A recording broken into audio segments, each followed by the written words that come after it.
and one of these nations is heading into the last 16 to face either Argentina or Cape Verde. Under the roof in Dallas, the desert heat meets the knockout pressure, and this is one that has proper tournament tension written all over it. For Australia, this is a familiar territory with unfinished business. The Socceroos for the 6th consecutive final. They know how to survive, they know how to scrap, and under Tony Popovic, they have looked tougher, tighter and harder to bully. But the next step has always been the line that has never been crossed. A first ever knockout win at this major competition. They beat Turkey, were beaten by the USA, and then ground out a questionable goalless draw with Paraguay that saw both of them progress. It's not been glamorous, but it has been a very Australian, stubborn, sinewy and full of sweat and sacrifice competition so far. For Egypt, well, they arrive with a different kind of weight on their shoulders. It's their first knockout match in this competition since 1934, when it was a knockout tournament and they were beaten 4-2 against Hungary. 92 years later, and they return again. A night the Pharaohs have chased across generations. They came through Group G unbeaten, a draw with Belgium, a win over New Zealand, and then that chaotic, breathless 1-1 with Iran. Mahmoud Sabir scoring early, Mustafa Shoubert saving a penalty, late drama, VAR tension, and a stoppage time Iranian goal ruled out. It was messy, it was nervy, and it was pure tournament theatre, but Egypt survived it. And when Egypt survive, Egypt believe. And Mo Salah has not just dragged the team here with talent, he's carried a nation's expectations with him for years. 1 goal and 2 assists already in this competition, chasing history, chasing Hassam Hassan's national scoring record, chasing the one chapter still missing from his Egyptian story. For Tony Popovic, well, he has urged his side to go out and make history. They made the knockouts on 2 occasions previously, coming up against the eventual winners on both occasions. In Argentina 4 years ago when Lionel Messi got on the score sheet, and back in 2006 where a 95th minute Totti penalty helped Italy progress to the last 8 before going on to win in one of the most famous of finals. Popovic has tried to move the Socceroos beyond the old underdog tag, but without losing the bite, discipline and backs-to-the-wall spirit that make them such awkward tournament opponents. Tonight, Australia needs structure first, then a bit of spark, and they keep the same side that played out that 0-0 draw with Paraguay and stick with a 3-4-2-1 formation. And the inexperienced Patrick Beach in goal, making just his 6th appearance, but with 2 clean sheets to his name in 3 games during the tournament so far. He is showing more than his age lets on. Sirkati, Suta, an 18-year-old Harrington who's attracting the eyes of Barcelona make up the back line. Boss, who's become a household name in this tournament so far back home, is joined in the midfield by O'Neill, Irvine and old-school wing-back Bajic. Volpato and Metcalfe, who said he wants revenge for Egypt's win over Australia at the Tokyo Olympics in 2021, sit just behind the Watford forward Irakunde. For Hussam Hassan, the emotion of the ending to the Iran game was almost too much. Egypt's top scorer is begging for Mo Salah to take his record during this competition as he sits just 2 behind him. Now manager, he's had a nervy wait to see if his star man would be fit enough after coming off early in the second half with a hamstring injury. Salah is fit, but Hassan has not shied away from changes. 5 in total, 3 forced, with Shoubert starting in goal. The man who saved the penalty against Taremi during that frantic start of the last game and has assured his place now in goal ahead of the long-term number 1 El Shawari. Ibrahim and Hafez return to defence in place of Abdelmonem, who's out injured, and so is Fatou, with Rabia and Hani making up the rest of the rearguard. Fatih and Atia also come in for Lachine, who's suspended after picking up too many yellow cards, and Sabir in the holding roles. As the defensive frailties at the end of that last game have brought an urgent need for change for Hassan. Ashore and Zico sit either side of the Egyptian king Mo Salah, with Omar Mamouche brought in to lead the line ahead of experienced frontman Trezeguet. The referee for this contest is 38-year-old Uruguayan Gustavo Terrera, who's an insurance broker by trade, and he waits for the signal from the side to get us underway. The green and gold of Australia going from left to right, kick us off here in Dallas under the roof. You will have surmised, therefore, that Egypt are going from right to left in their red shirt, white shorts and black socks as Australia quickly try and get it down the right-hand side. Gustavo Terrera, he's got plenty.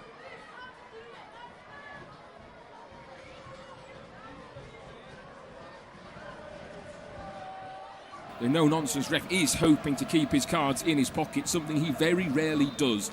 He is joined by fellow Uruguayans Carlos Pereira and Nicolas Tarren on the lines. Swiss official Sandro Scharer is the fourth official. There's a place in the last 16 up for grabs for one of these two teams. Australia have never won a knockout game, neither have Egypt. We have made the last 16. It is the first time that we are having to deal with the round of 32 in this competition. But one of these two sides will make some history this evening. And if it is tied after 90 minutes, it will go to extra time and penalties, something we have already seen in the games between Germany and the Netherlands, both losing out. And we almost saw it as well in the Belgian game before a late penalty saw them overcome. Senegal, the AFCON final, runners-up in the end. Morocco being the email champions. Going out in a very, very dramatic circumstances. 90 seconds into this game, it's Egypt just on the ball inside their own half. They dominated the possession against Iran in the last game, and they came out absolutely frantic, getting that early goal. And then almost chaos ensued up at the other end, the penalty, and then an immediate reply after the save from Chaubert. But early on in this contest, Egypt, they are the favourites coming into it. The last time these sides met outside of an Olympic Games was 2010. Egypt came out 3-0 winners in that friendly game. But they also knocked Australia out and ruined their medal hopes in 2021 in Tokyo. But that was also full of plenty of young players in the squad as well. Egypt just sitting on top of the ball, just on the right-hand side of their own half, and just forced back a little bit too deep at Irakunda. Just breaking inside the Egypt half and pushing them back to retreat towards Chaubert in the goal to get his first touch of this game. He had that excellent save, we'll keep mentioning it during this competition. He did have to sit and wait in the dying seconds of that game. Now they'll try and send it down the right-hand channel, looking to try and go over the top off the Australian back line, and Souttar's just going to put it out of touch for a throw-in deep inside Australian territory. No nonsense defending. He's certainly an experienced defender. It's his 42nd appearance for the national team. He's giant as well, at 2 metres tall. And Egypt, though, quite happy to just get the short throw in and try and move it from right to left. Going to switch it back across towards the right-hand side.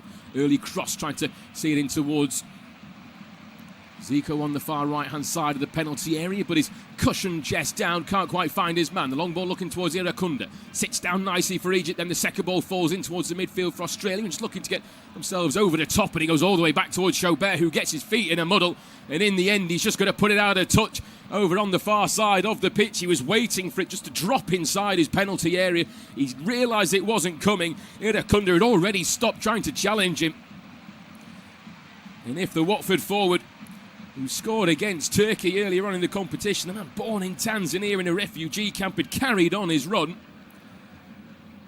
he may have put the keeper under a little bit of pressure on the edge of his own penalty area, and it would have been an early decision for him there. But 4 minutes gone, nothing really to shout about so far. Australia inside the centre circle, going to try and switch the play towards the right hand side, brought back in towards the middle and just held up a nice little ball forward through the midfield. A long range effort, it's off the top of the crossbar, and what an effort that is from Volpato. He's only played 3 times for the national team. With a shot like that, showing plenty of experience on his shoulders. He just picked up the ball. It was a lovely through ball into the midfield. Attia tried to close him down, couldn't get close enough, and with that left boot just tried to aim it into the top right corner of Chaubert's goal. The keeper scrambling across his goal line, and hearts were in mouths of the Egyptians for a moment. The shirts are red and the faces were almost a little bit redder as well, as that ball was a bit of slow motion for them, just clipping off the top of the crossbar. But an early half chance and sighter for Australia there, and that's certainly what they're going to bring here in Dallas. They have the ability. They showed that against Turkey, although Turkey didn't really show too much ability until they were already out of the competition. They did everyone a favour, though, when they did beat America in that last game of the groups, just to quieten down their fans a touch. A little bit too big for the boots for the time being. But Egypt on the ball again, halfway inside their own half, just trying to push forward into the Australian half, and this time they'll just send a long rangy ball towards the edge of the Australian penalty area. Knocked down to the left-hand side towards Suter, who half clears towards Metcalf, who can't quite win the header, but it just falls nicely back in towards Catty. Retreats back towards Beach inside his own penalty area. Goes with the left boot, trying to send it towards his near side. It takes a little deflection on the way through. Now there's an opportunity for space to open up for Metcalf down the right-hand side. Trying to take on his man, drives him towards the area, and a superb last-ditch tackle again from Rami Rabia. He did it plenty of times against Iran, just sticking that trusty left boot in. The Al-Ain man, he's plenty of experience on his shoulders, a vocal leader. Just steps in after a lovely mazy run. It was Jordan Boss that picked it off Metcalf, diving in towards the area. And that little flick off Rabia's boot goes out for a corner over on the far side, but just pinching it off his opposite number. And Australia tried to load the box with two inside the 6-yard box, trying to crowd around Subert in the goal, and then Suter coming in towards the edge of the box as well. The absolute giant, the biggest man on the pitch by far, will certainly look to be the target, but he decided to go short instead towards the far left corner. Then the swinging cross comes in, but it's blocked by the first man, and it's a rather poor set piece from Australia given the circumstances of having a man like Suter inside the box. What's the point of going short? Just get it in and ask him to challenge that header, because he will win every single one of those as Egypt win it back deep inside their own half. Back towards Subert again. 13th appearance inside the goal for the Al Ahly man. The majority of the Egyptian side plays in Egypt. Mo Salah no longer without a club after leaving Liverpool at the start of the month.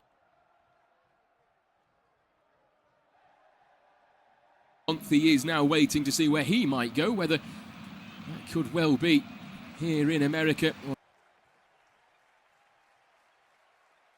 or him is potentially the Serie A, where for the age that Mo Salah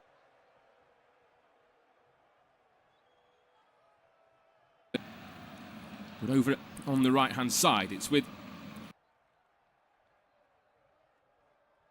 Mohamed Hani.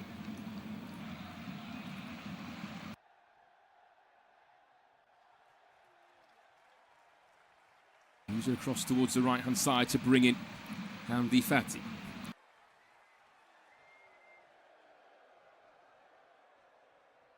Australia, though, holding the defensive line ever so well, sitting on the edge of their own penalty area. Egypt tried to move it across towards by the first man. Picks up the loose ball again, 15 yards inside the Australian half, just off the far touch from Egypt. Linking up nicely on this near left-hand side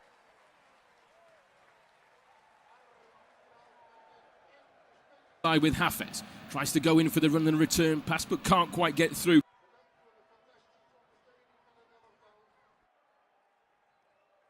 Takes one touch and then brings it back in towards Fati again.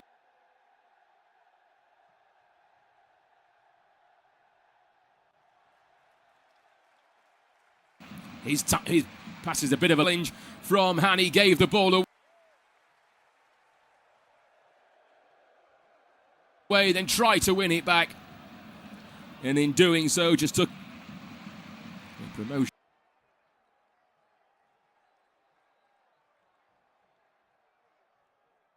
hero, midfield organiser.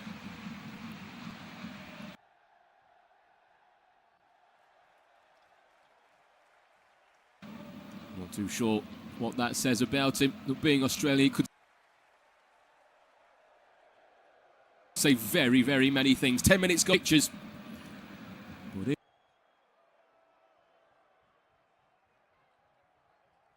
early on in this contest, it is very much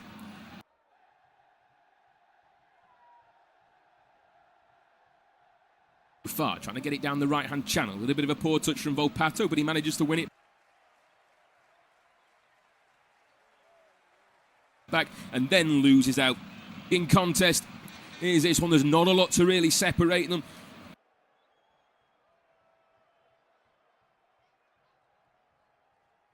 in the rankings. Australia are 20. They both never made it.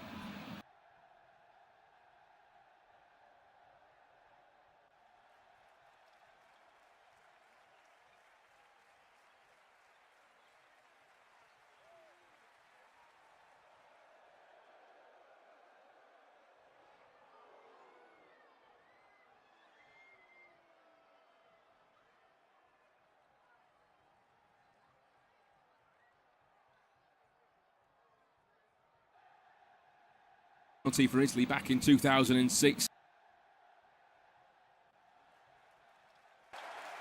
In the 2-1 defeat to Argentina last time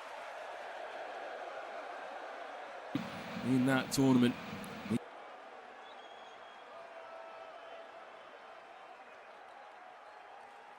This is the one that has been missing for them in terms of progressing to the later rounds. They're missing position again, just a lazy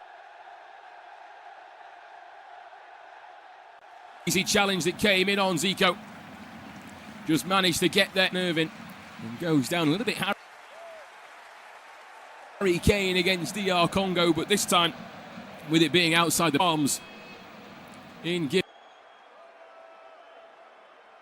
giving the free kick to the Egyptians as Mo Salah into this game. There's 2 in the wall. 2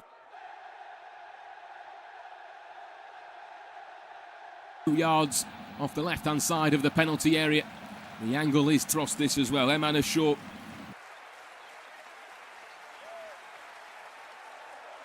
also standing over it. Just 1 goal to his name for the national team. Back towards the edge of the penalty area, still not cleared for Australia. Linked towards the right-hand side by Marmoush. Cross. Egypt erupt here under the roof, and it's a beautiful ball from the right-hand side. The Pharaohs find the finish. Egypt beginning to carve their name into history inside the box. It was a well-worked free kick set piece from the near side. Mohamed Salah, he tried to go for goal. Irving blocked it out. It came towards the edge of the area towards Marmoush. Started it in Shaw to get his 2nd goal for the national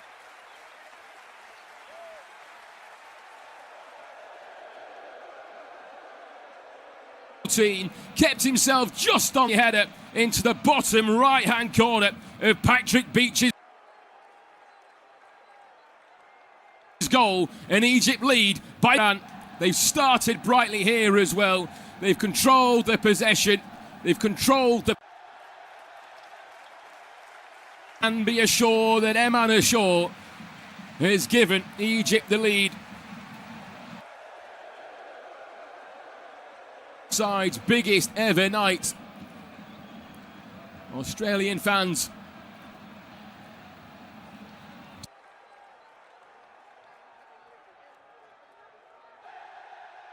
down under will be watching and listening to this one. It's just a very long night. And he's only ever scored 2 goals ashort this tournament. As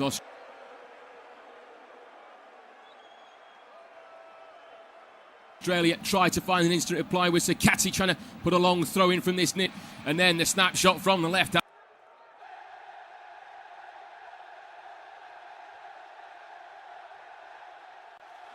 hand side just goes all the way across the box. But he owns a farm as well. But on that occasion, the green and gold inside the box. And how will Egypt continue to play this? They scored. They allowed a little bit of pressure to come on to them. They gave away a very silly penalty. This live commentary is brought to you by EasyBet. Sign up now to claim your 50 Rand sign-up bonus, plus a 150% first deposit match of up to 5,000 Rand. EasyBet. 18 and older only. Terms and conditions apply. Play Attacking responsibly. of their own in this game if they are trying to do down the right-hand on side the of left Patrick, boot trying to put break it his way well in across the towards the face. middle Probably and missed open up by the just angle. Can't 5 or 6 metres by the time it went out for a goal kick, and Egypt had taken that. We're into the He's having 16th absolutely minute. none of it. Egypt win the ball back, scrambling in towards midfield. They have the 1-0 lead over Australia. And at this point, In towards it'll be the winner out of Left-hand Argentina and channel. Cape Verde to meet Egypt in the round of 16. Australia do well here.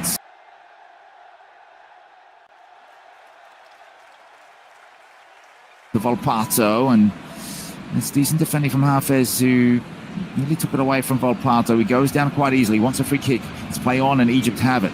Picked up by O'Neill. He's got Ashur chasing.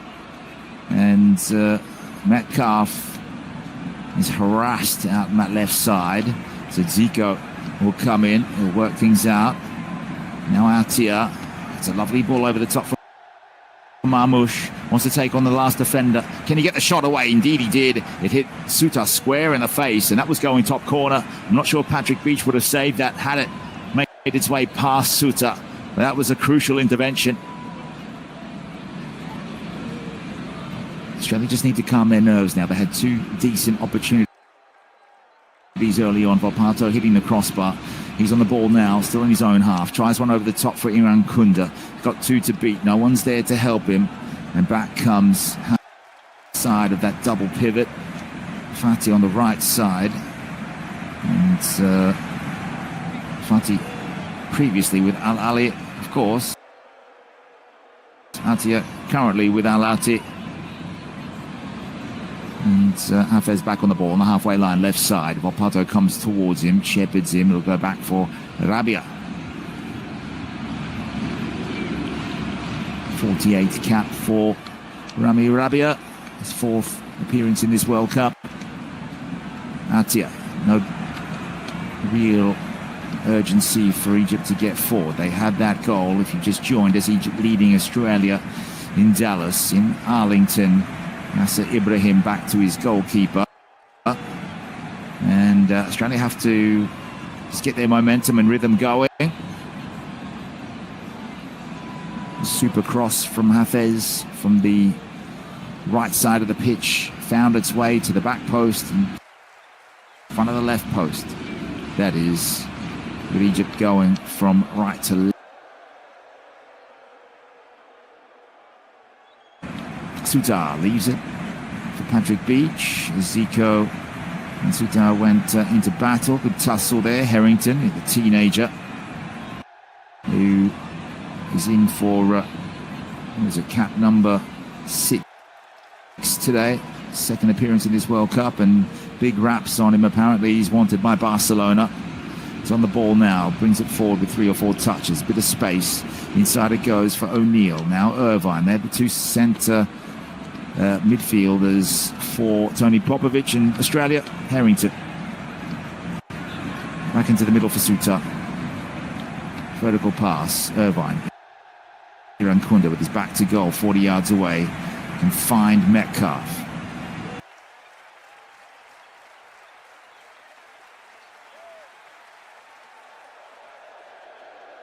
Couldn't get there. Now Volpato comes. Irvine. This is a good play from Australia.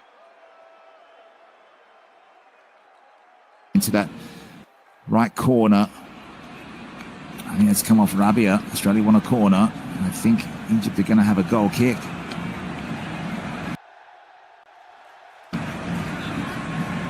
So Rabia safeguarding. Shall be his goal.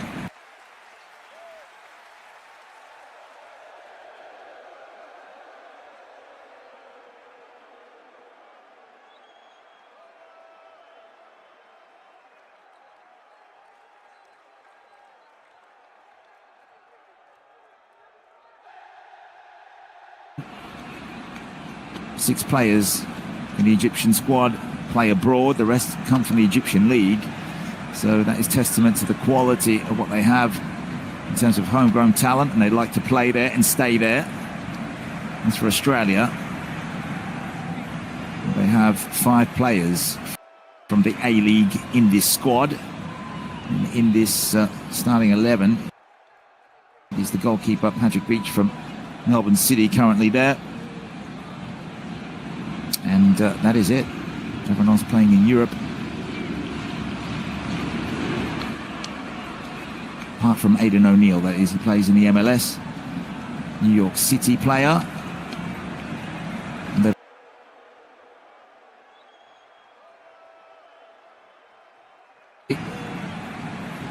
some of the really superb play that Australia showed us in that first 7 minutes or so. I think this is an offside call, but it'll be allowed to play on now, and Egypt have missed it in any case as Zico got forward with Marmoush. The flag comes from the linesman, but still good innovation here.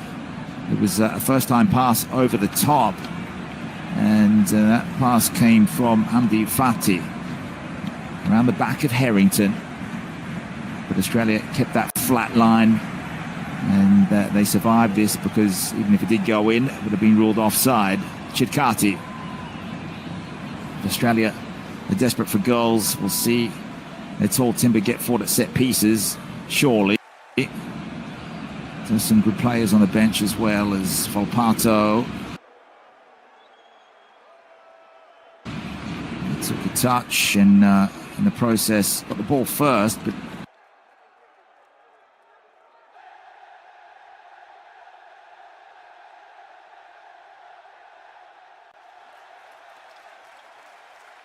using this side for his experience. Now Volpato, jinking run, takes the ball away, and now Behic wants to bring it in early. That's a poor pass. I think he was trying to cut it back.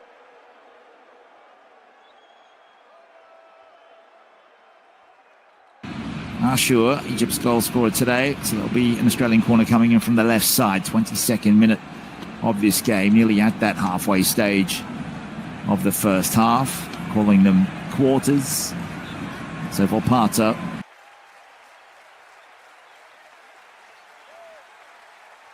Harrington, Chikati, Irvine, the tallest players all there on the edge of the box. They make the run in. Good ball in from Volpato. Floats it. Harrington gets his head to it. It'll harmlessly go behind though.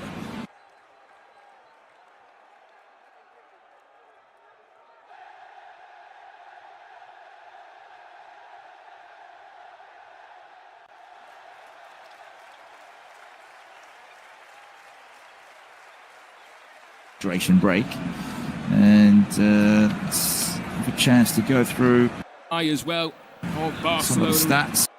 It could be one of the big movers after this tournament. We normally see a couple of players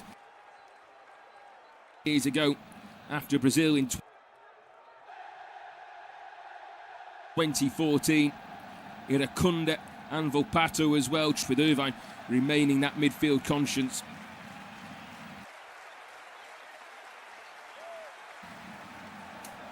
But he's out injured. Jacob Ilitano not expected to feature any. With various hamstring injuries, which does just reduce Popovic's attack. But they still will always remember that Australia do have the record international win. That 31-0 win against American Samoa. Back in the qualifiers for 2002 when they competed in Oceania. They now have moved across to the Asian qualification section, which has allowed them to develop the players far more, and they had to go against the South American qualifiers in the playoff games when that was the case for them at the time. And in that game, Archie Thompson scored 13 of his game. But spare a thought for David Drilic, who scored 8 of his own. But won't Archie Thompson got that record? I'm not too sure many will even remember or know Archie Thompson. But that one moment of history. But if you're going to be remembered for something, I don't think for Egypt. Well, they like to draw plenty of theatre. They have a lot of expectations back home. And as they come back out from the hydration break, well, Sam Hassan will be saying more. Australia They've just got to try and add a little bit more pressure on each half.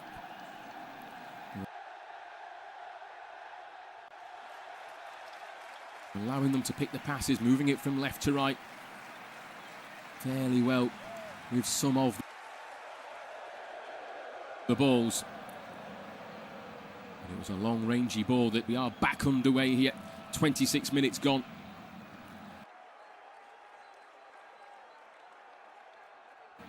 In this game was a little bit early from the referee inside this air-conditioned stadium. Under the roof, and it is 22 degrees really needed in the majority of the grounds. That is for sure. We've seen England when they had a hydration break. Players could just open their mouths and got enough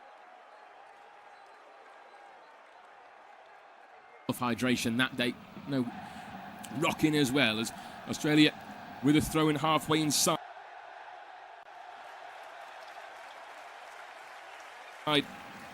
their own half. What can they do with the ball?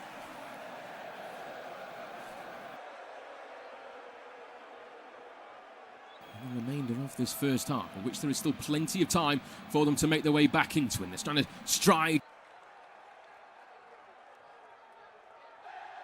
Good defending again. It was well worked from Beach, but he just got the ball caught under his feet.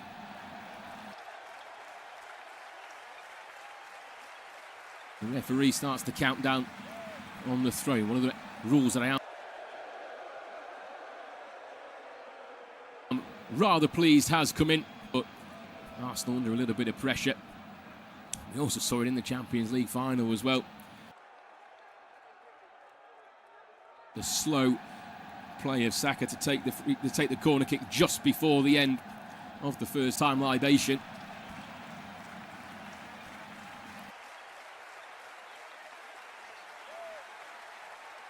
And called an end to it. Egypt just switched the play from the right to the left-hand side to bring Hafez. He's got plenty of space in front of him to try and drive. Runs in. Atia holds on to the ball once more. Australia keeping their shape more than trying to close down. Now trying to chase down the Egyptian back line, but there are 4 Egyptians surrounding him, and it's easy enough for them to break through. And all on your own, it leaves much to be desired. Until in the touchline over on the right-hand side is Ashore. Brings it back in towards Fatty, who's had plenty of the ball in the opening half an hour of this game, but he will go all the way back towards his goalkeeper away to our right-hand side. And Egypt know that they can quite happily just keep hold of the ball, show that maturity on it.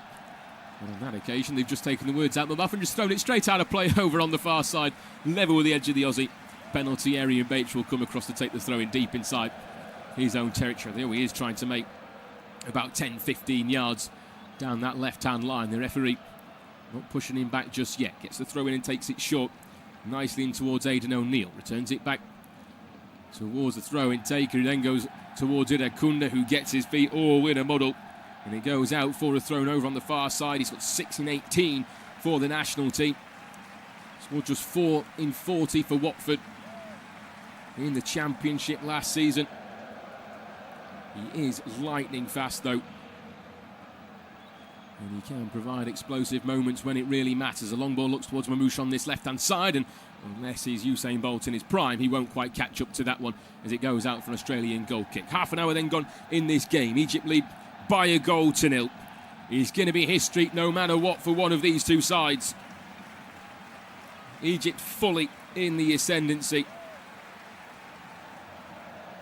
But there is plenty of time for twists in this game, as Beach takes his time to get the goal kick. Just a very young, inexperienced keeper, the 22-year-old. He has experience in the A-League,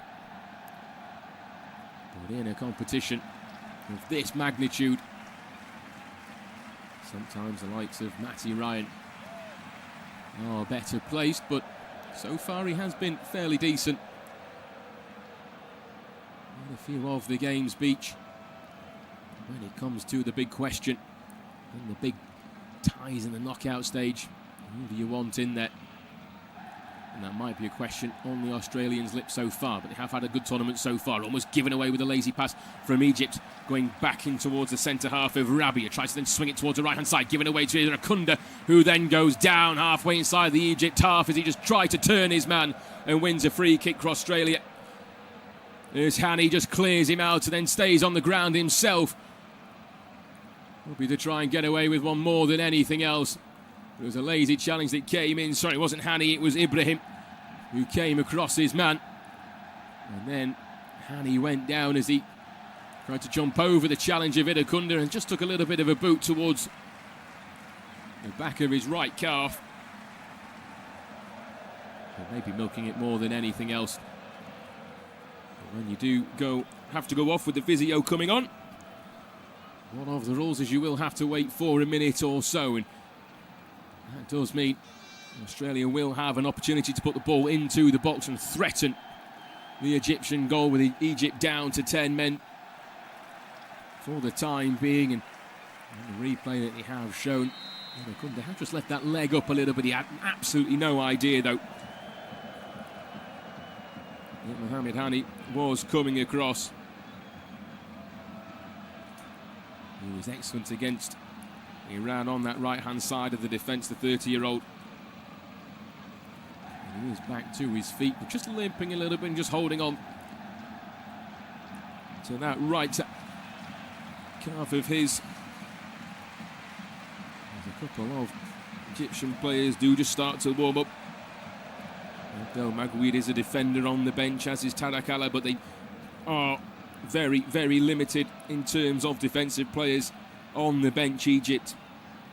They're built for forwards with Trezeguet, Abdel Karim, Hassan, Abdel and Zizou. But it's Australia that will do the attacking here. Free kick can now come in. Swung in towards the penalty spot. It's bounced in front and a real opportunity. Irvine goes for it, then just drops down inside the area. And it's a poor challenge and the referee's whistle was already gone. And Egypt have a free kick inside their own box. But it was a good ball initially that came in. It fell probably to the man you don't really want it to fall to. In Sekati, the right back. And he just tried to hit it on the half volley but completely missed the ball. He was once told by Buffon to follow what he felt inside when he chose Australia over Italy. And he's already one of the Socceroos' most polished defenders in his 17th game for the national team. Egypt looked to go long, flicked on by Marmoush, but in hope more than expectation it might find Mo Salah coming in from the right-hand side. Just over 11 minutes to go in this first half. Egypt still leading by a goal to nil, but Australia starting to just get themselves into the game a little bit more, finding a bit of spark inside themselves and showing some signs of life. They've certainly had a couple of opportunities inside the box. They haven't been without opportunities, but those opportunities have been half more than full. And coming down the left-hand side once again is Beige. That's where the ball's predominantly been the attacking option as he tries to swing it across the box. Goes all the way over to the far side of the pitch, and coming across is Boss. Become a household name in Australia during this competition. Just pulls it back, looking towards Volpato, whose return pass just gives it away, but another lazy pass from Egypt hands the ball straight back to Australia on this near right-hand side, and they've won a throw-in as well, level with the edge of the penalty area. And as we creep closer to half-time, Australia just starting to pick themselves up a little bit and applying the pressure. Sekati comes over to take the long throw, sends it towards the right-hand corner of the penalty area, 6-yard box, bounces once for Irakunda, comes towards the far side, Irakunda pulls it back towards the edge of the area, shot comes in, and it's the first shot on target for Australia, but it's comfortable down to the right-hand side for Chaubert. And it's the man who's had plenty of the ball in Bejic. Irakunda did ever so well just to keep hold of the ball, lay it off towards the edge of the box, with Mo Salah chasing down. Bejic just had a snapshot more than anything else, looking to the bottom right corner. And he did find the target, but couldn't quite challenge Chaubert in the goal. more than the meat and drink that would be for a keeper of his quality. There's Mo Salah still tries to chase down Sam Hassan's goal-scoring record for the national team. He's just 2 away with 66 to Hassan's 68. Hassan has said during this tournament he would love Mo Salah to actually overtake him. And of course you would, because it means he scores at least 2 more goals, and you don't know how many games you have got left. Nobody ever does. So that to Germany as Irankunda almost finds his save behind the back line. It was an excellent turn, but Chaubert commands his area and just gets out. It was just a lofted ball, just trying to get Irankunda, who's getting livelier in this game, over the top. He showed his weight and just shrugged Ibrahim off the ball. Got right in behind, but then it just skipped through. Off this surface, it has been watered plenty before the start of the game. 8 minutes to go in this first half, plus time added on, of which there will be about 5-6 minutes. It always tends to be, but a lovely win of the ball on this near right-hand side for Volpato, and goes down under a challenge as well. And the Uruguayan referee, I thought he was going to bring a card out from his pocket. He tends to bring out yellow cards. He's averaged 5 a game over his career. 1,734 yellow cards he has given in his career, the 38-year-old referee. Don't ask how long it took to calculate. Down the right-hand side again come Australia, taking the free kick quickly, just trying to work it in towards the box, but an excellent slide tackle can only force it out for a corner kick. And here come Australia once again. Marwan Atiyah was the man putting in the challenge, the Al Attiyah dreamer and midfield linchpin. But on that occasion, doing the defensive work again to stop the Australia rapid counter down the right-hand side. As a set piece they've been trying a couple of times is set up again with 2 inside the 6-yard box. It's Volpato swings it in this time from the right-hand side. It finds his man over on the far side, but it's a poor header down from Sekati, who has been the man the ball was found in the penalty area a couple of times from these free kicks. And on all 3 occasions, and corner kicks I should say, and on all 3 occasions he just hasn't quite found the connection. This time he was under a little bit more pressure from his opposite number in Hani on the far side of the penalty area. Volpato's corners have just gone a little bit too far over on the far side. Again, the runners move towards the near side. One runner moves towards the back stick, and it seems to just evade them all, and that's something that will be a topic of conversation at half-time, as a long ball goes forward again from the gold and green, but all the way through towards Chaubert inside his penalty area. He can be a tall and imposing figure, Sekati. There's an excellent little dink around the corner from Chaubert, just manages to get it away from the on-rushing and very rapid Irankunda. Egypt have a bit of space over on the right-hand side, and they'll move inside the Australian half, back inside the Egypt half it goes once again with Rami Rabi. Moves it across towards the left-hand side with Hafez, under a bit of pressure from Volpato, who again just growing into this game. The Sassuolo man in just his 4th appearance for the national team. He was a late recruit who came in after years of Italy debate. One of the few Australian players that could have chosen between Italy and Australia. We've seen it as well in a couple of the other sides as Egypt win a free kick halfway inside the Australian half on the far side, and it was just a little bit of a lazy arm that came in towards the Egyptian over on the far side of the pitch in Eman Ashur, who lost the ball and then just took a little bit of an elbow to the lip, and the referee quite happy to offer him a free kick there. Or there's a little bit of a questionable decision from the referee. I don't think the arm was intentional, but these days it will be given. We've seen it as well. Players have been choosing other sides over Italy, and I can't quite remember the American player who chose America over over Italy because it knew that he'd get him into this competition.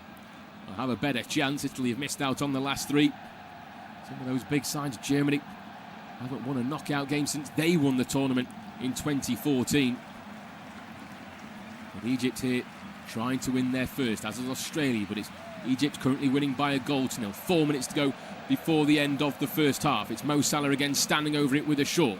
Ashour leaves it and moves away from it. This time, Mohamed Salah goes short towards the left-hand side. The cross comes back in. 8-second headed clearance towards the near left-hand side. Mamouche can't quite get there, and Australia just hack it away and out for a throw-in down this near left-hand channel.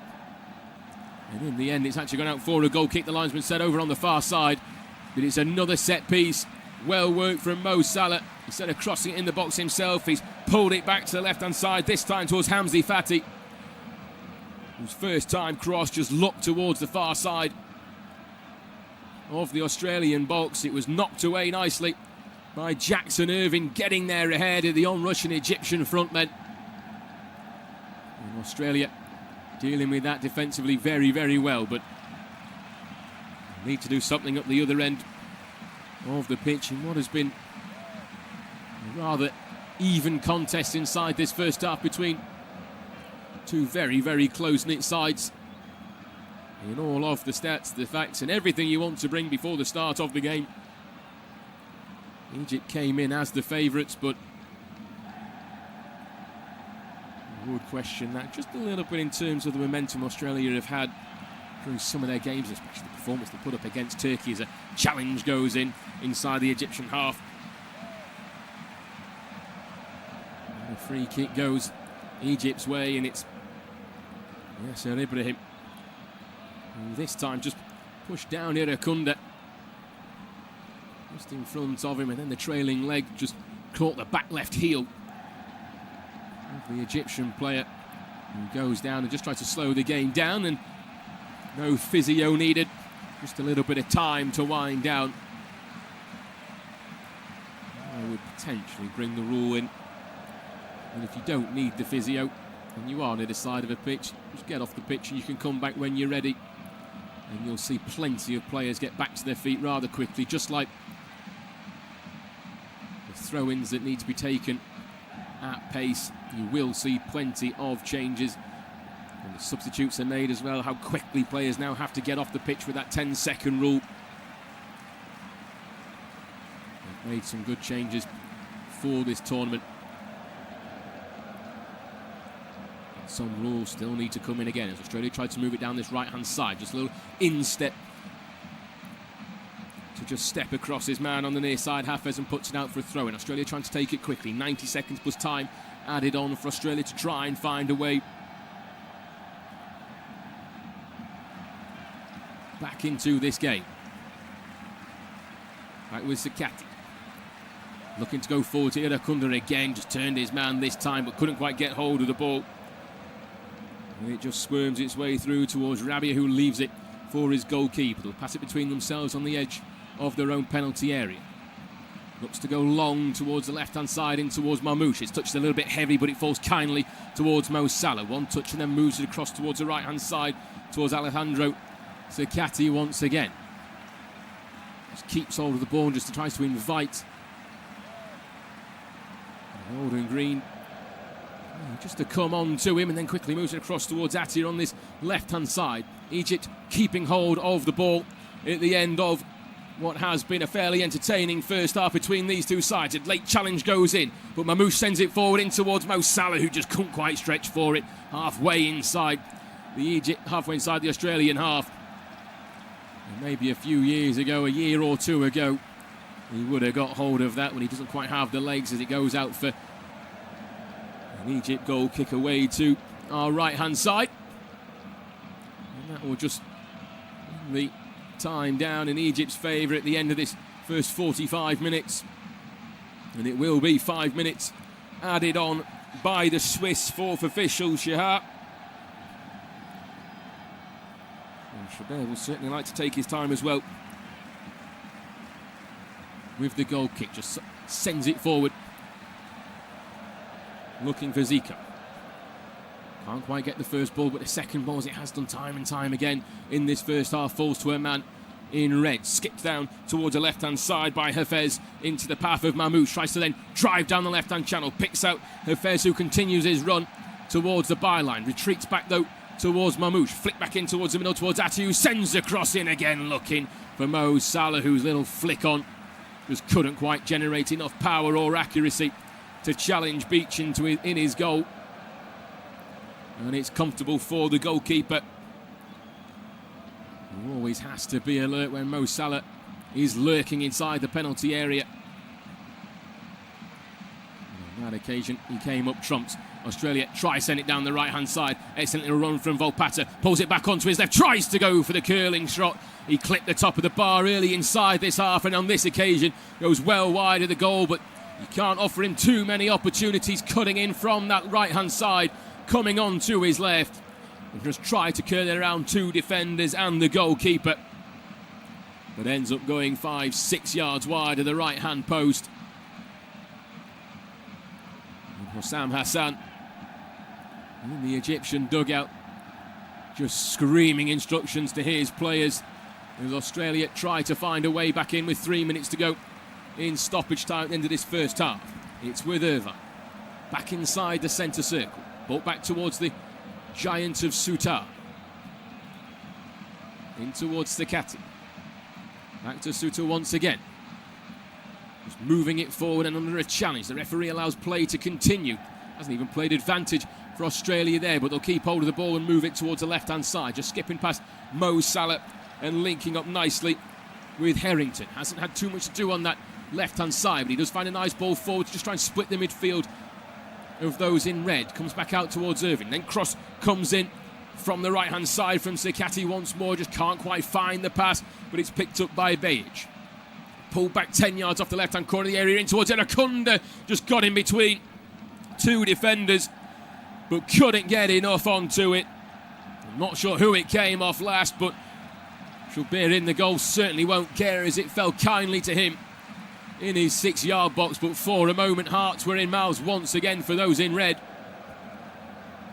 as the referee asked for the throw-in to be taken once again inside the Australian half as Egypt just cleared the lines as quickly as they could. But the ball that came in from the left-hand side, it was Irakunda who did get the flick on with the header.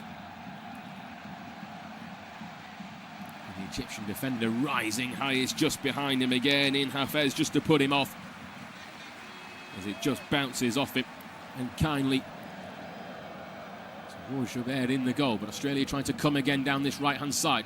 Running into traffic though is Sakati, and Boss takes the throw in quickly after winning it 5 yards inside the Egypt half. Tries to then make a run down the right-hand side. Flicks it on in towards the Egyptian penalty area. Hacked away though by Rabia. Higher than Bob Marley, but not very far, and it's picked up by those in gold once again. Flick forward, Mamouche with a little bit of tennis going on between both sides. Then just pumped forward again by Rabia once more towards Sutar, who lurks underneath it. And the one thing he's going to get right is a nice header. Flicks it down kindly in towards Boss on this near right-hand side. Skips past one but can't quite drive forward. The challenge comes in from his opposite number in Rabia once again. Irakunda, while Boss is still down on the ground, picks up the ball, pulls it back towards the edge of the penalty area. Slide tackle goes in, still inside the box for Australia. Calls for a handball, potentially to look out for VAR here as it comes back out towards Mamouche and then cleared away by Egypt.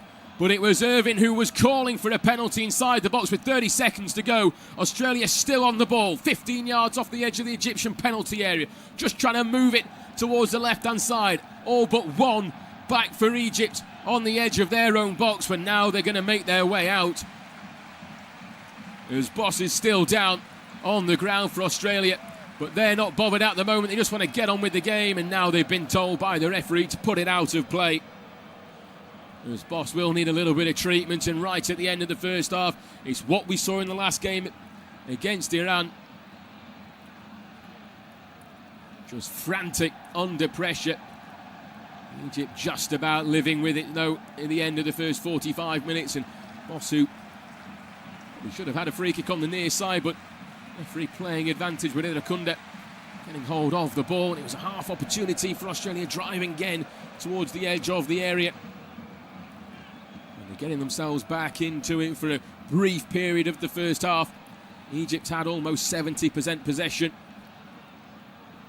And Australia getting closer to that 45% themselves. 5 shots to 3. Only one save made by the keeper, and that is by Chaubert. And that will also be the end of the first half. The referee will allow Boston to receive some half-time treatment, and he'll allow the players to receive a half-time libation themselves as they make their way off. An excellent first half from both of these two sides. History is in the making for one of them. It was an excellent start for Egypt. A well-worked free kick from the left-hand side. Mo Salah flicks it back towards the shore. His shot was blocked by Irving, came back out towards the edge of the penalty area to Marmoush. He pushed it to the right-hand side in towards Fatty, whose cross back in towards the box was met by Eman Shaw, whose second goal for the national team was a little header down into the bottom right-hand corner of Patrick Beach's goal. It was then a scramble at both ends to try and find a second for Egypt and a way back in for Australia. Australia forcing a save out of Chaubert from the shot from the edge of the box, but that's all they have been able to muster up, that one from Behic. And from Egypt, they've controlled the possession. They've had a couple of half chances, but Australia trying to find a way back in. Plenty of time to do so, but it's Australia 0, Egypt 1.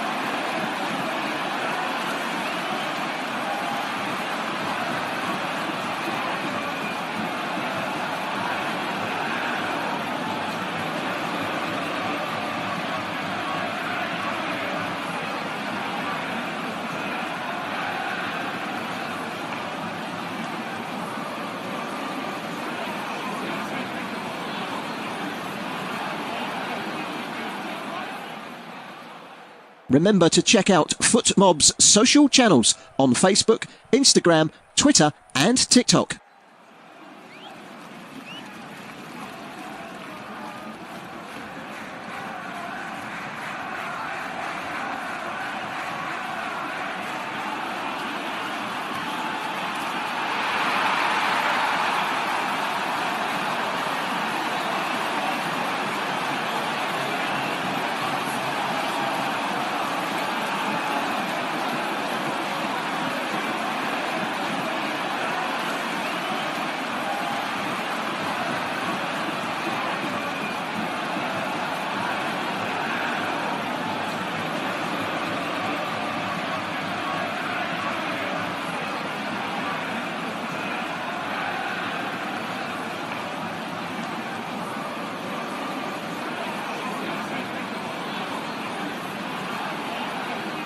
Thank you for listening to FootMob's audio commentary. Be sure to check out player ratings, shot maps and more in-depth info on the match page.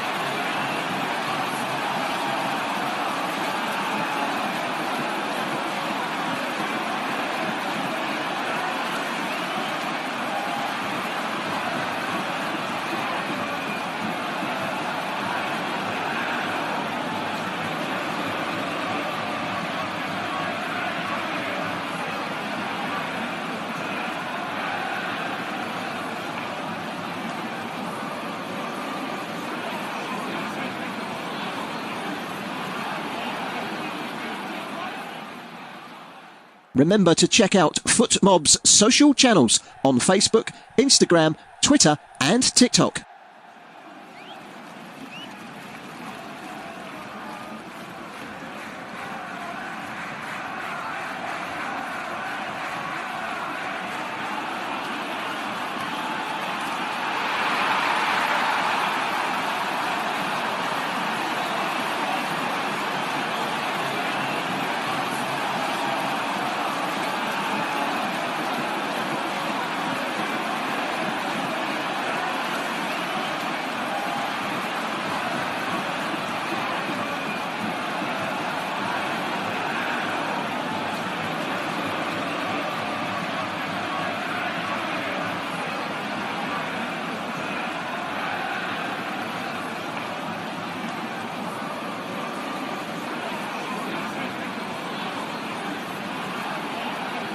Thank you for listening to FootMob's audio commentary.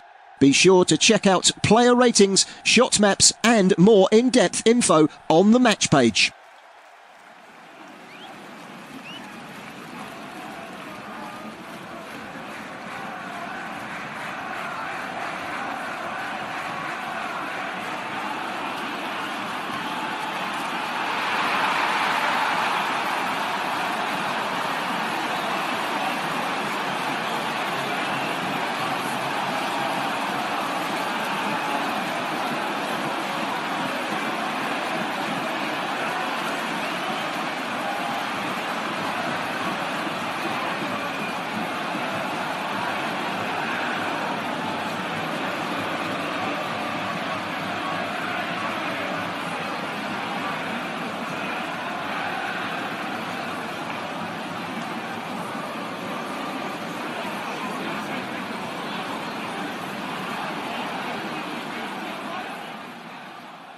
Remember to check out FootMob's social channels on Facebook, Instagram, Twitter and TikTok.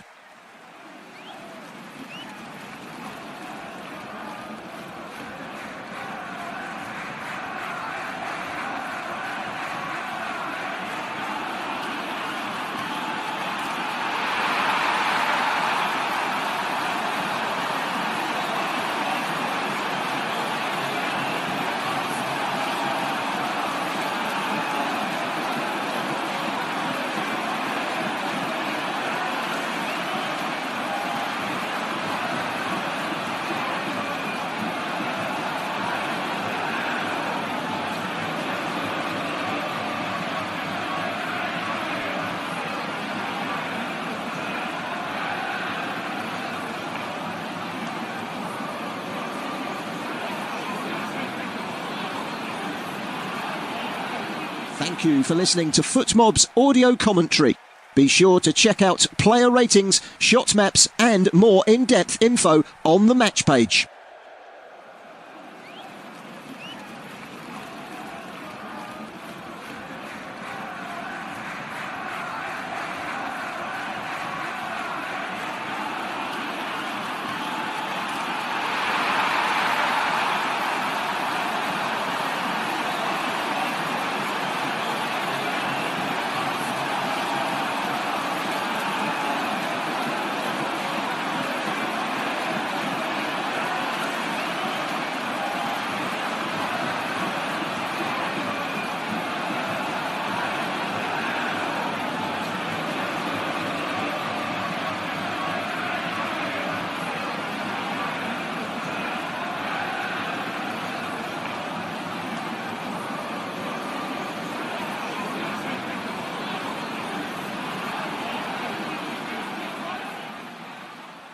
Remember to check out FootMob's social channels on Facebook, Instagram, Twitter and TikTok.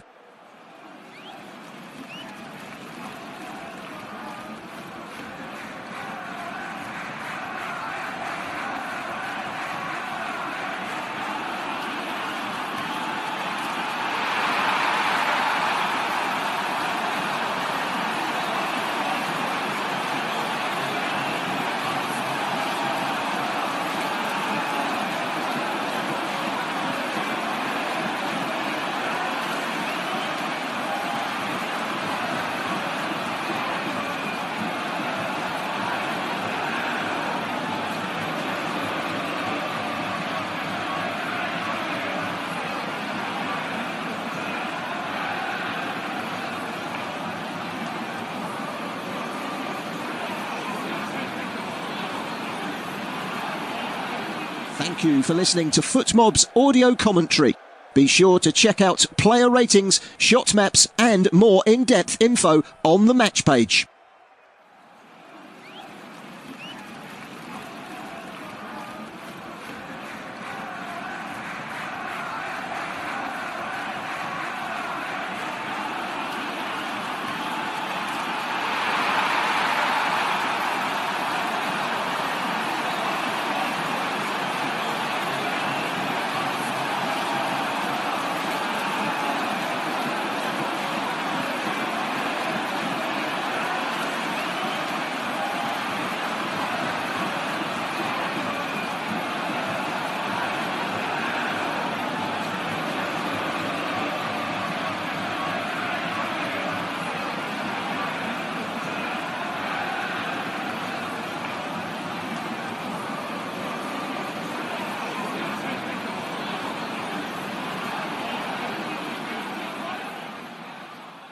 Remember to check out FootMob's social channels on Facebook, Instagram, Twitter and TikTok.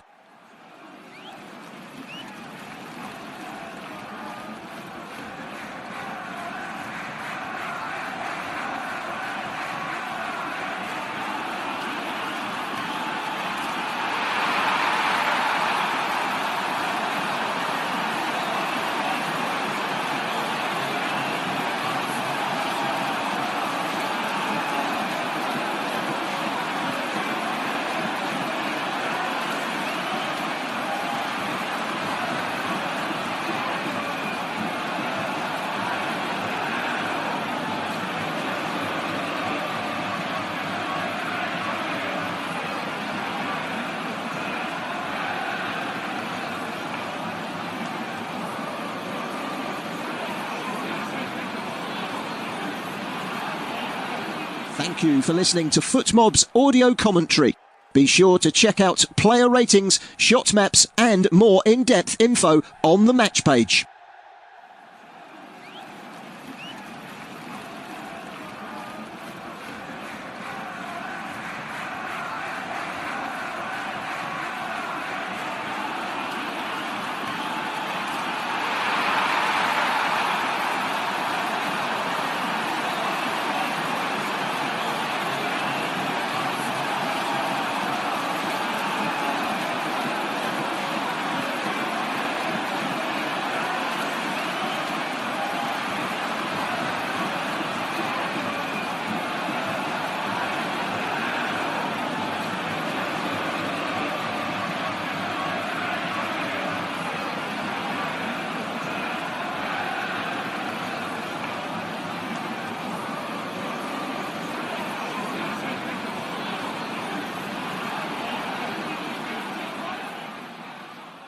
Remember to check out FootMob's social channels on Facebook, Instagram, Twitter and TikTok.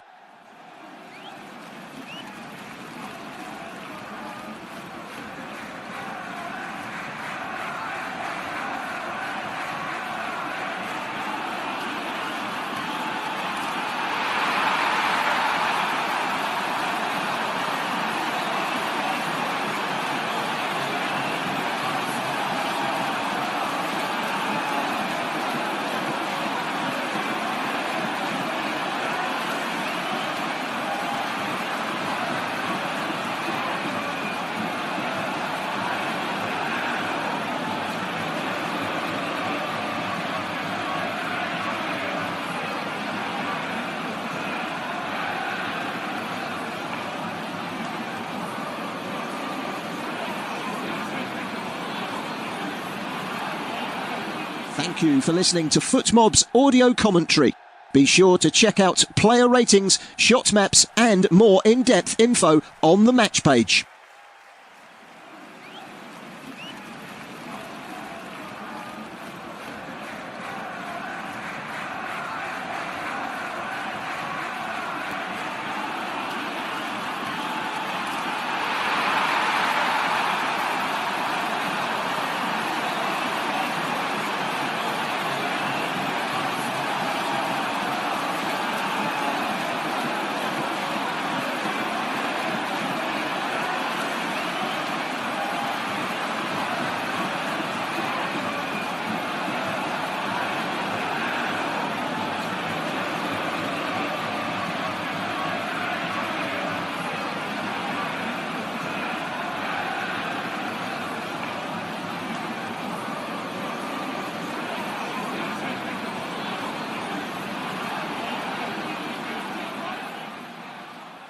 Remember to check out FootMob's social channels on Facebook, Instagram, Twitter and TikTok.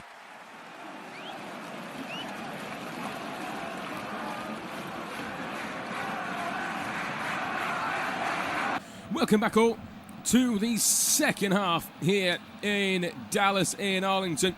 The roof is closed and it is the red half of the stadium that is happy so far. Change made at half-time by Australia. Boss, who was down injured at the end of the first half, won't continue. And the Feyenoord man is replaced by Kai Truin. The New York City defender making his 7th appearance for the national team, the 25-year-old. He's a ball-playing defender. He's an Instagram trend bolter as well. But he likes to keep a low profile. No more after being in the spotlight in this competition, of which he will be in this second half after coming on. And we are underway with Egypt kicking us off from left to right in this second half, and almost find their way for a second to start in the second half. And what a miss that is from Mamouche.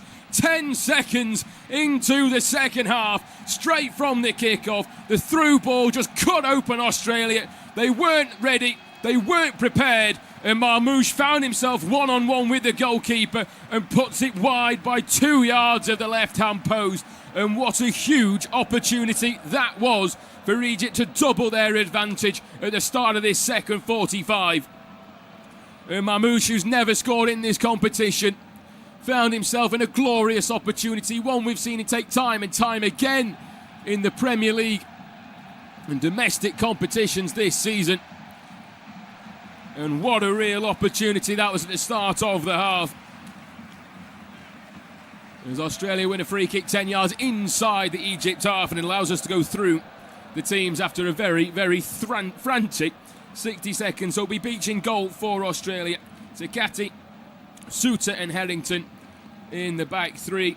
Trewin on that right-hand side. O'Neill, Irvin and Beich, the midfield four. Those two in Beich and Trewin will certainly play as wing-backs, pushing themselves back in defensively into a 5 when it's needed. Volpato and Metcalf either side of Iran Kunda up front for the Socceroos. For the Pyramids, Sober in goal, unchanged at half-time. Hani, Rabia, Ibrahim and Hafez the back four. Fatih and Atiyah sit just in front to show the goal scorer. Salah and Zico are just behind Omar Mamouche, who had that absolute glorious opportunity. There was an opportunity for Australia here. They try and take the free kick, held off for a moment as it played it in towards Irving, knocks it down towards the edge of the penalty area, but just hacked away by those in red. Cleared out towards the edge of the penalty area. Irving knocks it down again towards the far side of the box, floated back in towards the right-hand side, left-hand side, and again it's just another opportunity, this time from Australia. And he's taken the worst of it for Egypt, and they're trying to get the physios quickly for him as he's rolled onto his right-hand side. He looks like he's been taken out in the process. He got there, he got back, and he put off the Australians. And he's taken a good, hefty challenge for it. We're at the start of this second period. Both sides have had glorious opportunities. It wasn't cleared by Egypt. It was played back in towards Irvin, who got the first knock down towards the edge of the box. His second found a man in goal over on the far side, and then just lofted back in. And the runners came in. Irvin was one of them. Good defensive work as it goes out for a goal kick to Egypt. But a little bit of a brief stoppage in play while we wait to see how that challenge has affected Mohamed Hani. In his own penalty area, he is thankfully back to his feet for a brief moment. It did look a little bit worse. And it does now. He's back to his feet, but not too sure how much concussion protocols will come into play here. The players rolled him onto his side. You would think in 2026 that would be the end of his game, but two players came across. He's allowed to make his way off on the near side. He's been told he's got to go off the pitch just yet by the referee, who is just letting Schubert know that it is a goal kick. 4 minutes into the second half. We've had a brief stoppage for about 3 minutes or so. Hani is still not off the pitch on the near side, and the referee, the Uruguayan, will come across and tell him to do so. I'm rather surprised with the way that he went down and how quick the players were to roll him onto his side, that he's not going to be taken off. Surely protocol comes in front to protect a player more than anything else. He says that he's okay, though the Egyptian coaching staff, they're trying to protest with the fourth official on this near side to get him back onto the pitch. But we are finally back underway at the start of this second half. 5 minutes gone then, of which we'll already have an additional 4 minutes added on. Just launched in towards the Australian half. Half cleared back towards the halfway line, and in turn Egypt will just return the favour as it goes back through towards Patrick Beach, away in his box towards the right hand side. But that challenge, that opportunity from Marmoush, it's like going on a third date. Everybody knows it's happening, but he just couldn't tuck it away on that opportunity. And then up the other end, Australia with a good opportunity as well, but in stepped Hani, who's now back onto his feet. But driving down the left-hand side is Bates. Just tries to play it first time in towards the box, but a good interceptive tackle that comes out from Fatu, who clears his lines once more. Australia in possession and trying to put on a bit of pressure at the start of this second half, something they were doing towards the end of the first 45-minute period. It's on the halfway line with the Australian captain Suter. He's passing towards the middle, towards Irvine.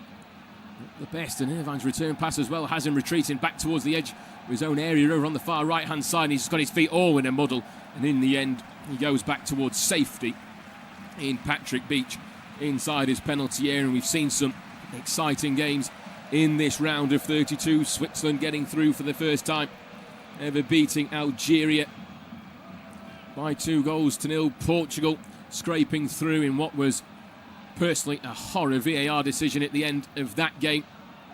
The goal should have stood. There's no evidence that it came off the Croatian head, and the long ball comes in from the right hand side, but cleared out again by Hani towards this left hand channel. Skipped down nicely by O'Neill, who tries to drive towards the byline, but the tackle comes in, and it's an excellent tackle as well. It comes back off O'Neill and out for an Egypt goal kick.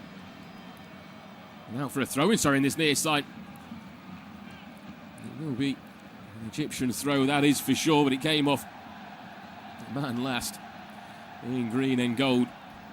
But that Portugal game, they've seen plenty of decisions going their way in this competition so far. That Colombia goal ruled out, the Croatia goal ruled out, Ronaldo having his 3-game ban overturned after violent conduct against Ireland in the qualifiers. They could have had arguably 2 red cards against DR Congo as well. So they're riding their luck at the moment. He did get his first ever knockout goal, Ronaldo. But plenty of people will still say he's never had a goal from open play in a knockout game, so he's still got that to break in the next round in what's going to be a wonderful game against Spain.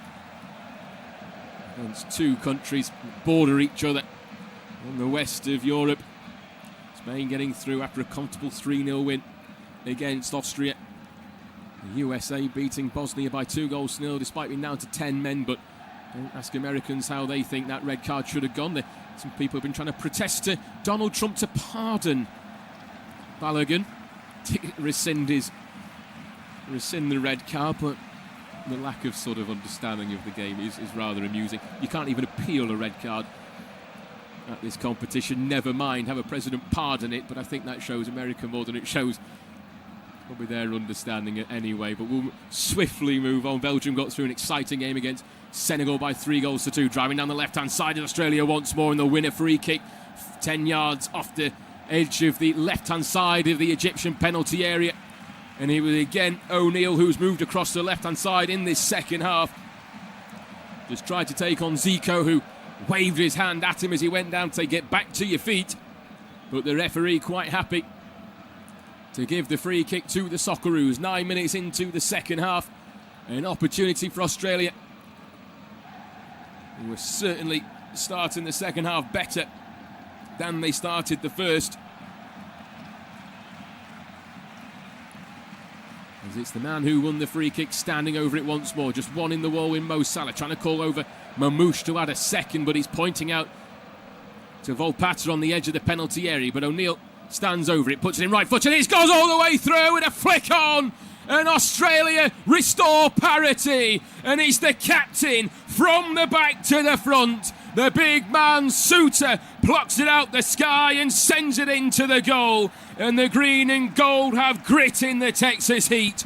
Australia are level, and the knockout tie is alive again. It's Australia 1, Egypt 1, and it's a fine set piece from Australia from this near side. It was a beautiful ball in. They couldn't quite decide, Egypt, who was going to be in the wall, who was marking who. Hani got it all wrong, and the 2-metre man Suter got on the end of the cross, kept himself onside, and I think it's gone all the way past Suter actually, and flicked off Hani and into his own goal, and it is an own goal from Hani.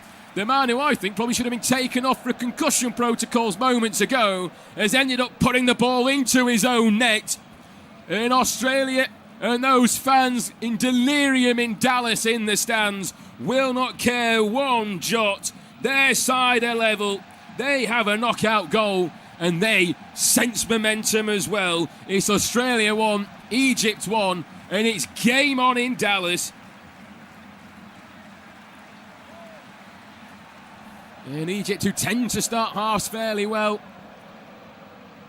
they haven't done so in this second 45 minute. How much is that Omar Marmoush opportunity? 10 seconds into the second 45 minutes going to prove costly in this game for Egypt.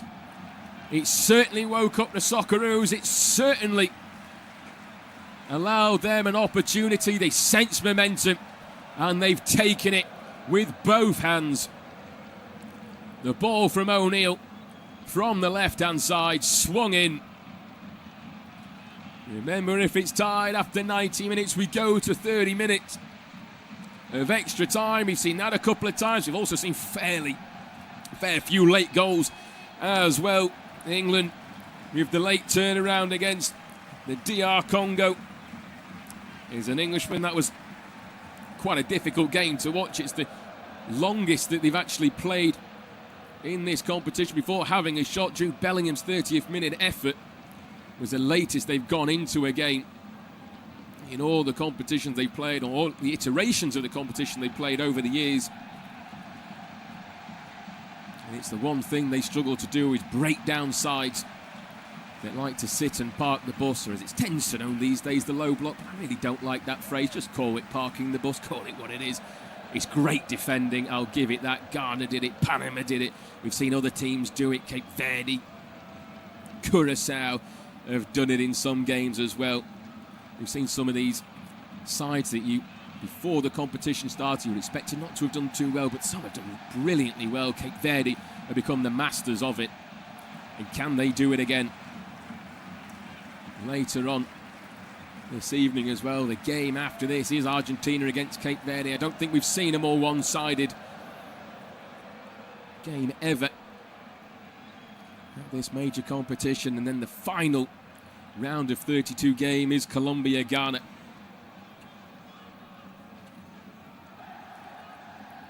The games in the round of 32. Mexico beat Ecuador at the Azteca.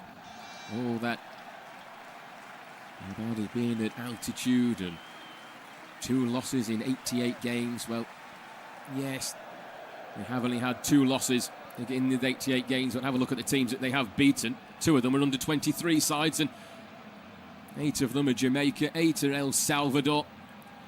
The only side of any real note that they have got a result against at that ground is Brazil, which takes a little bit of the shine off the stat. While it is still a wonderful stat, it doesn't quite strike the fear into you that it should. And I will probably eat my words on Sunday evening by 3 o'clock, but isn't that all part of sport? As Egypt try to just get themselves back on the ball and just control this game a little bit more in this second half. 14 minutes gone into the second 45 period. And it's with Fati. Moves it across towards the left-hand side in towards Hafez, just hugging the touchline. Comes back in towards Fati again. This time he tries to look towards the left-hand side, but it's a poorly placed pass, and it's picked up again as it's given away cheaply. And then the free kick in turn given away cheaply on this near left-hand side as a challenge goes in on Irakunda, and the referee still not bringing out his cards. As Ibrahim just came across, just shoved off Irakunda, and he tried to take him on this left-hand touch, this left-hand channel. And the Aussies in the crowd, they've got their own yellow cards to flash at the pitch, but the referee Telhera brandishing one just yet. He gave two in his last game 2 weeks ago in the game between Mexico and South Korea. And maybe he's trying to get away from that reputation of being that no-nonsense referee who loves to dish out cards, but standing over the free kick again is the man that got the assist for the last one, O'Neill. Just one in the wall. This time he floats it towards the far side of the penalty area and dealt with much better by Egypt on that occasion, but falls into a man in goal. Pulled back towards this near left-hand side towards O'Neill. Just a little bit behind him, so he's got to stretch for it. Gets it under control and tries to put another whip ball into the box. Goes back out towards Irvin. Flick back in towards the area again from the far right-hand side from Chewin. And Egypt just about dealing with it, but the Socceroos getting hold of it. Lofting it again towards the edge of the box. Back towards Irvin. Just dinks it towards the left-hand side, in towards Erekunda on the edge of the D.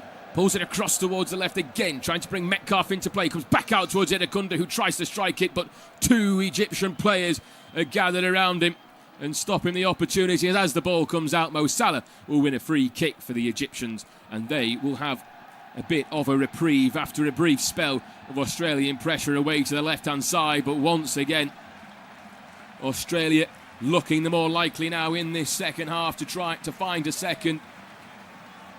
And it's from the set pieces that's causing Egypt trouble. Just about deal with it. But they are looking increasingly unsteady as they're back on the ball again. Patient play is one way to put it for Egypt. Indecisive is another at the moment. They do have a clinical pass when it matters. They do have quality in the side as well. They're dominantly trying to rely on the 34-year-old Mo Salah, who wants to add to his 66 goals in 118 appearances now for the national team. But relying on Mo Salah isn't quite the same in 2026 as it has been over the years.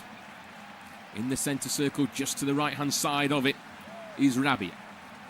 Links in with Ati, who moves it across towards Hafez over on the far side. Pulls it back in towards Zico.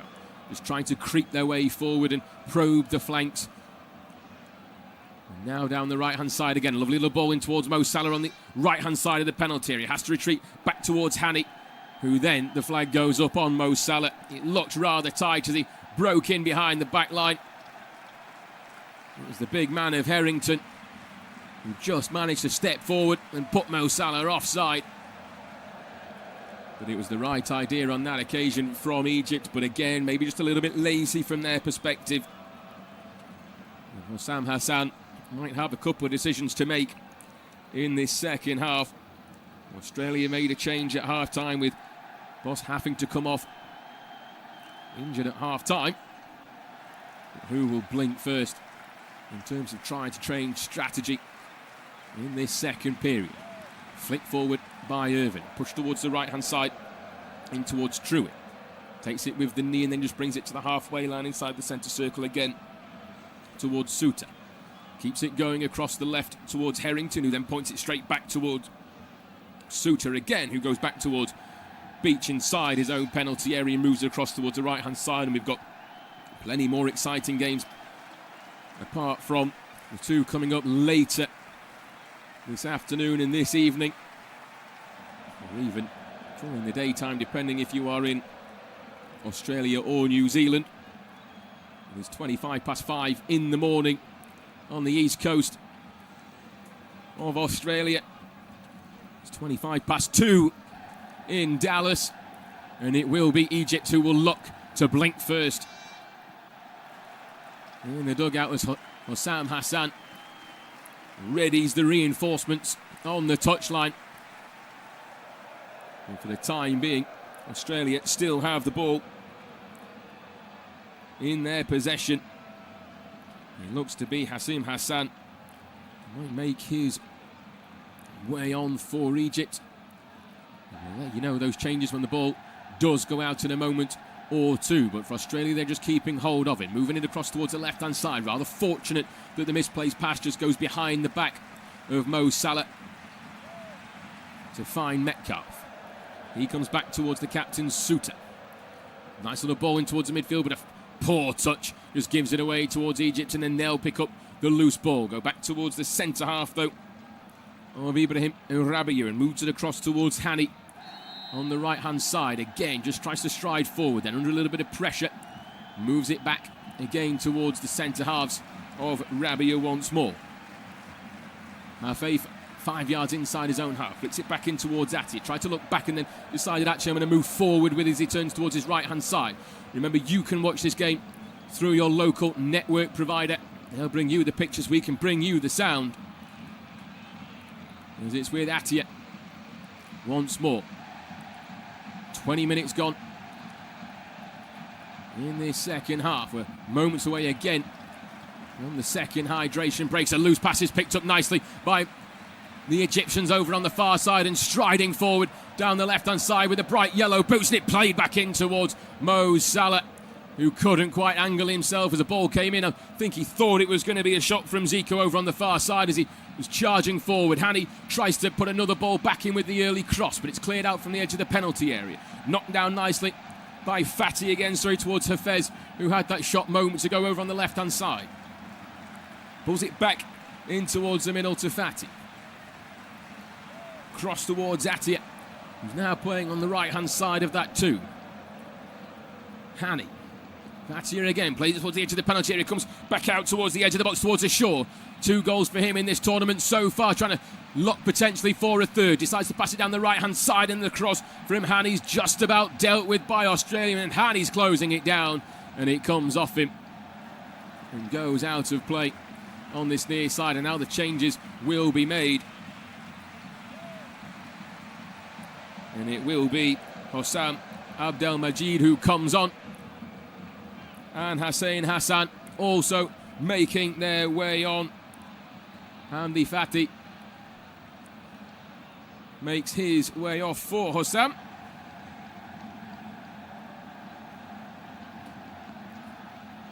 A bit of change in the middle, and Zico will also make his way off as well. So 2 attacking changes. Oh, sorry, a mix of an attacking and defensive change with Hossam, the Zamalek defender, in his 15th appearance for the national team coming on. He's a dominant 6'4" centre-back. Look to try and be someone that has to test what is a very tall Australian side now, with Harrington, Suter in the back. And Irakunda, as Australia win a free kick 10 yards inside their own half, as Beirich just takes a late challenge. But Hamdi Fatty, who's been a bit of an anchor in this game, playing that number 6 role. And Zico also making his way off. He's got 3 goals in 6 games. He scored against New Zealand. As we go to the hydration break.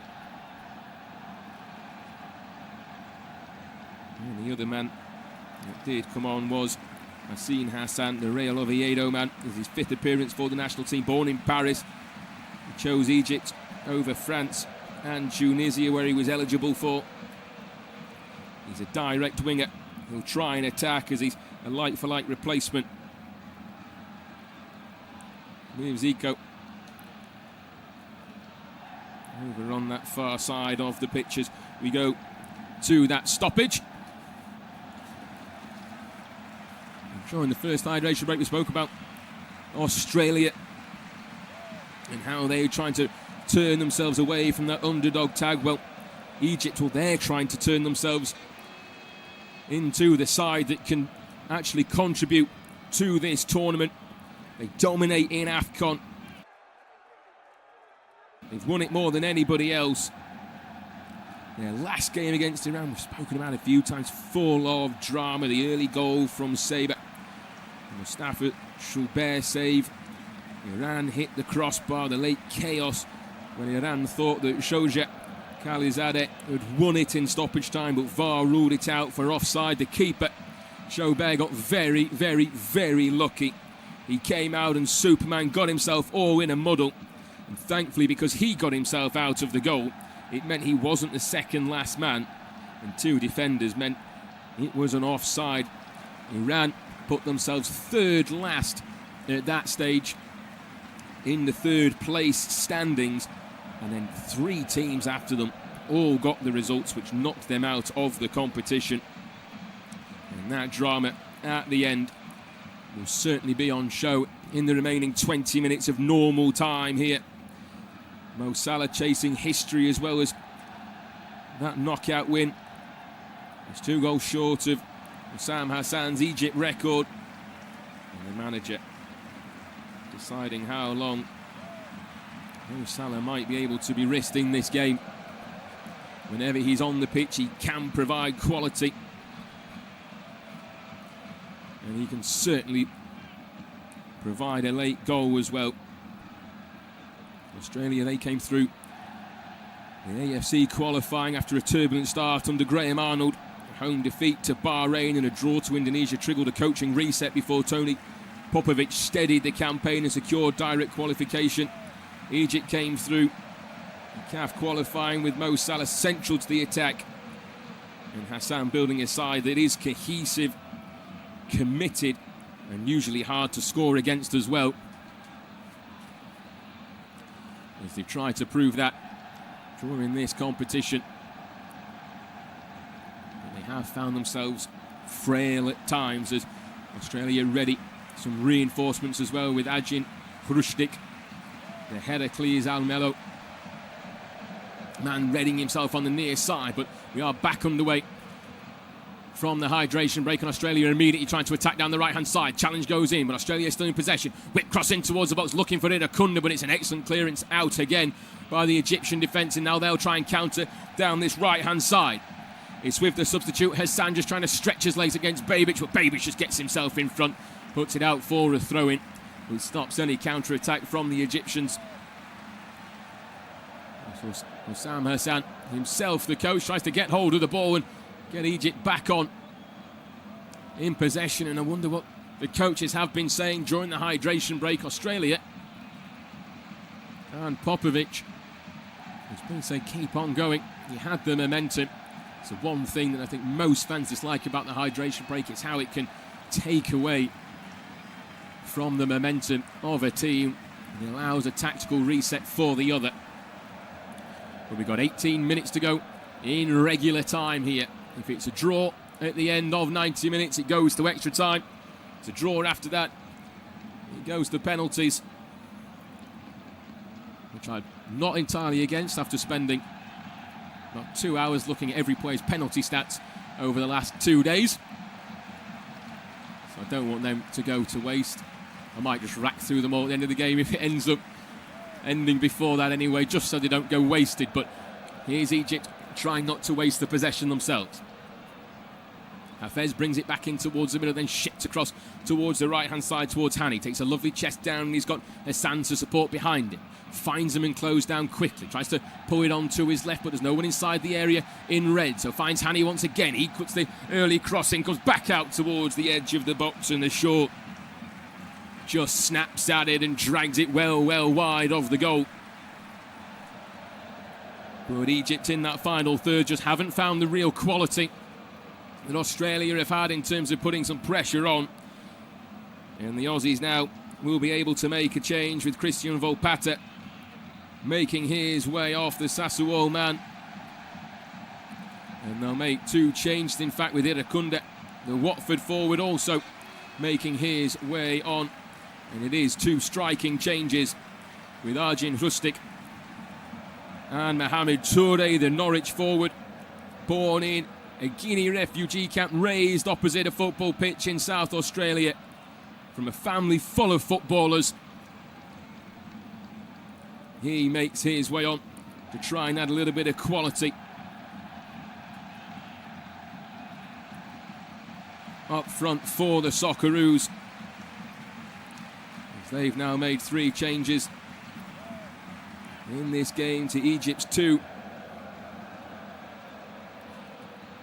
Hrustik himself, he's a left-footed lockpicker and a set-piece threat. He defended the Paraguay draw because tournament football rewards results, and that's exactly what it rewarded for both of those 2 sides. And Paraguay certainly showed it in the next round that by doing that, you can be rewarded even more with that rather spectacular penalty win against Germany. They held on in a game against a very talented German side who just can't seem to get through knockout stages. Plenty of questions being asked of that German side. Nagelsmann has already resigned and Klopp is already the wanted man. And down the left-hand side, it's Toure trying to get hold of the ball and put his weight about.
Early on after entering. Milk.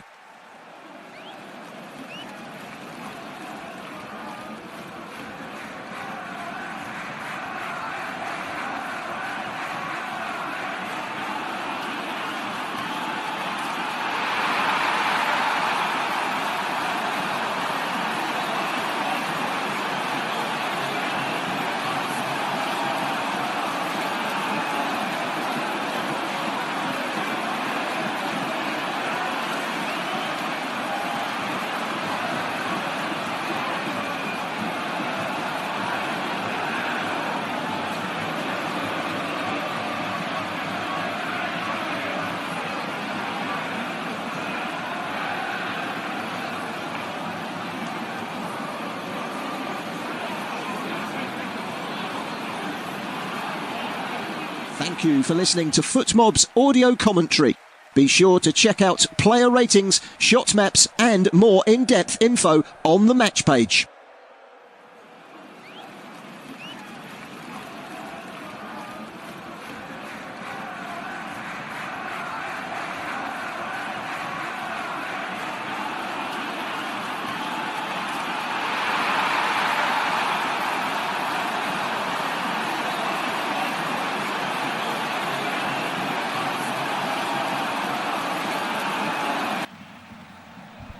Australia back on the ball.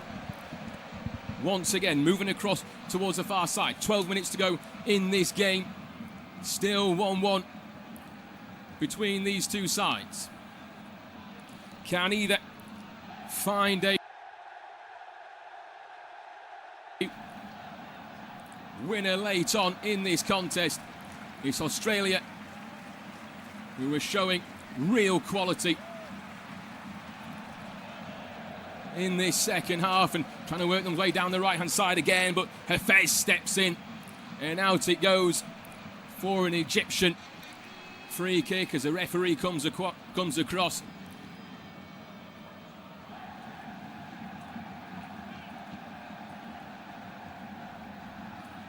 And awards the free kick to the Egyptians. 11 and a half minutes to go. Is there a final twist and a turn in this game? Plenty for these sides here to try and impose themselves, but there is going to be an Egyptian change late on as Hafez is going to be forced off. And we spoke about those limited options that Egypt had on the bench defensively. And one of those that can still come on as a defender is Tarek Allah. He's back with Pyramids after being on loan at Z this season. He'd come on for his fourth appearance, but instead they're going to go attacking. Egypt. They're going to bring on Trezeguet, the Al Ahly man. He scored against New Zealand. He brings Premier League Turkey and Al Ahly big game experience And he makes his way on for Karim Hafez, who got the assist in the first half. As they try and go for a winner. Late on, Egypt, neither of these sides want to go to extra time. Neither certainly want to go to penalties. And Australia, the referee didn't stop it for a free kick. I thought he was racing over to give a free kick to Hafez, but instead it was a throw and award, and Australia are giving it straight back to Egypt rather sportingly.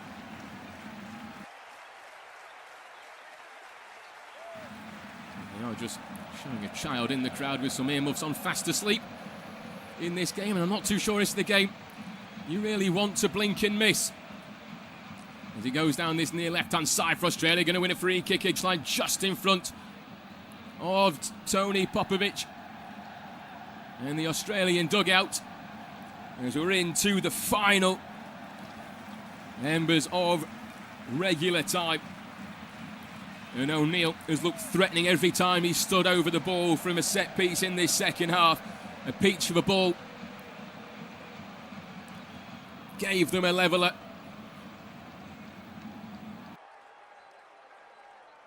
Ten minutes in to the second period, and he stands over it once again from this near side.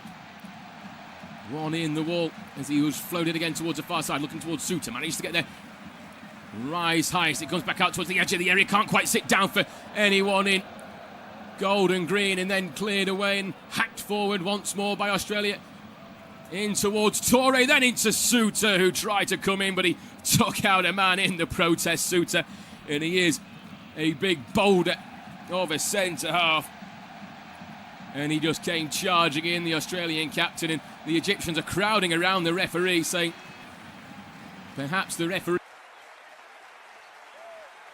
initially could have seen a leading elbow to have another look at it. Absolutely not. Absolutely not. Egypt trying to play to the referee. They're trying to play to VAR. Rabi is back to his feet. And VAR and the referee won't be fooled that easily. The referee, in fact, has had a very good game. As the Uruguayan, really not had to do too much, and what he has had to do, he's done fairly well, apart from one should have been a corner kick in the first half to Australia, but again, that's a bit of VAR's failing and not being allowed to call a goal kick a corner. But here come Egypt down the left-hand side, first real opportunity over the last 10-15 minutes or so to get in the box with Trezeguet, but he loses out possession, and then Australia clear it out, and it comes off a man in red and out for a goal kick to those in gold and green. And it was good defensive work from Truin. He just held on to Trezeguet, wouldn't allow him to get it behind the back line, and then linking up with Zakati and Suter, and again cleared it out. What a goal kick for those Socceroos. Suter with a power header, but it goes all the way through towards Chabert in the goal away to the left-hand side. 7 minutes of normal time to play here before we have another 30 minutes or so. Egypt tries to get hold of the ball with Mo Salah once again. Tries to flick it round the corner. Not had a very good game, Mo Salah, but Egypt will win a thrown halfway inside the Australian half, as it's just a lazy pass out to the near side, and tiredness is just starting to seep in to these players. They've all given it absolutely everything. Have the Socceroos. They'll never have a better opportunity to win a knockout game. They lost to Argentina 2-1 in 2022. Messi and Alvarez on the score sheet then. And they lost by 1-0 as well to Italy in the 2006 competition. The 95th minute penalty that Francesco Totti put away. He went on to win it, as did Argentina. Egypt might have thought that was a bit of a good omen for them coming into this game, as they're trying to get themselves a little bit more in possession in this second half, as Australia have levelled it up in that stat. They were 70-30 down at one point were the Socceroos, and now it's a 50-50 split with Australia still trying to control the ball, but it's Egypt at the moment in the possession.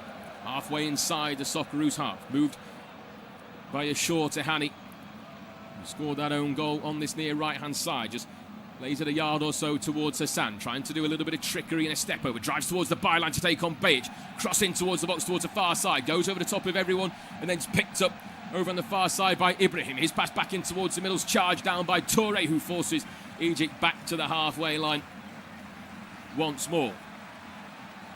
Ibrahim again sends it down to Hassan. If Australia accepted extra time at this point, there's a lovely cross in from Hani, goes towards a penalty spot, cleared back out towards Attia on the edge of the box. Can't quite find his man with the shot, or try and find the goal with the shot, but it comes back out towards a Shaw. Finds his man on the right-hand side in Hassan. Floats it towards the far side, and a good diving punch from Patrick Beach, who had to be alert inside his box. Came off his line well and just cleared it out towards the halfway line with a beautiful Superman punch. We've seen time and time again goalkeepers doing that and missing it completely with a big egg on their face. But on that occasion, showing real quality on young shoulders.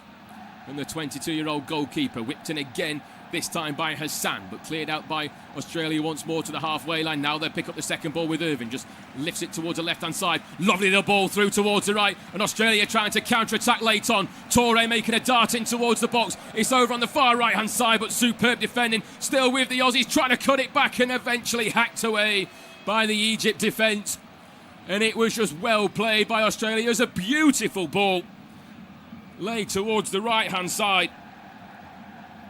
In towards Rustic, who couldn't quite find the pass, comes back out towards the right-hand side again for Australia, and it's Truant who tries to get the cross in. It comes off an Egyptian and out for a corner kick, and the Socceroos trying to find a winner late on here in Dallas. They're going to take the time with the corner kick. The Egyptians inside the box. Rabi are trying to rally the troops. The Australian fans trying to get behind their side as Rustic comes across to take it. It's his 39th appearance for the national team for the 29-year-old. Being told to wait from the referee for it. Now they're going to try a different set-piece routine with everyone inside the 6-yard box. There's 6 in there. Goes towards a near post, flicked all the way through, and Suter gets himself on the end of it, but ends up doing a defensive header more than anything else. He tried to stoop low enough to flick it on. Play back in towards the box, and it's a good punch out this time. 2.5 minutes to play. The referee's going to be bought on this near side by the Egyptians, who were able. I really don't like in football. Defender just looks behind and sees a man coming in, and before the player's even there, they're already halfway down to the ground. And that's what could have touches from O'Neill. And goes down to the deck and wins his side a free kick. But the Egyptians in the crowd certainly won't care about what I think. Shaw in the centre circle, moves it to the near right-hand side in towards Hassan. One of these two sides has either Argentina or Cape Verde in the round of 16. And darting down the right-hand side is Hassan. He goes down rather sloppily on the near side and right in front of the official, who I think just laughed at him a little bit there.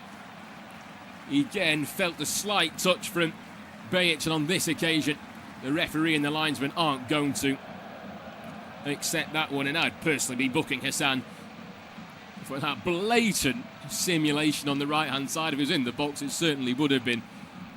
But at this stage of the game, you've got to try those types of things, and I certainly don't blame him for doing that. 60 seconds to go, plus time added on in regular time here in Dallas. Is there a late twist to this tale? Neither side wants to lose it. Both sides want to win it. But can one come up trumps in America? If you'll pardon the pun, it wasn't intended. Didn't particularly want to mention him in this game, but there you go. Shaw, inside his own half, works it back towards Rabi. And Hossam, who's also now sitting as one of the back two. Atiyah, 10 yards inside the Australian half, just moves it back in a central circle towards Shaw, who's been all over the pitch for Egypt in this game. He's had a very good game.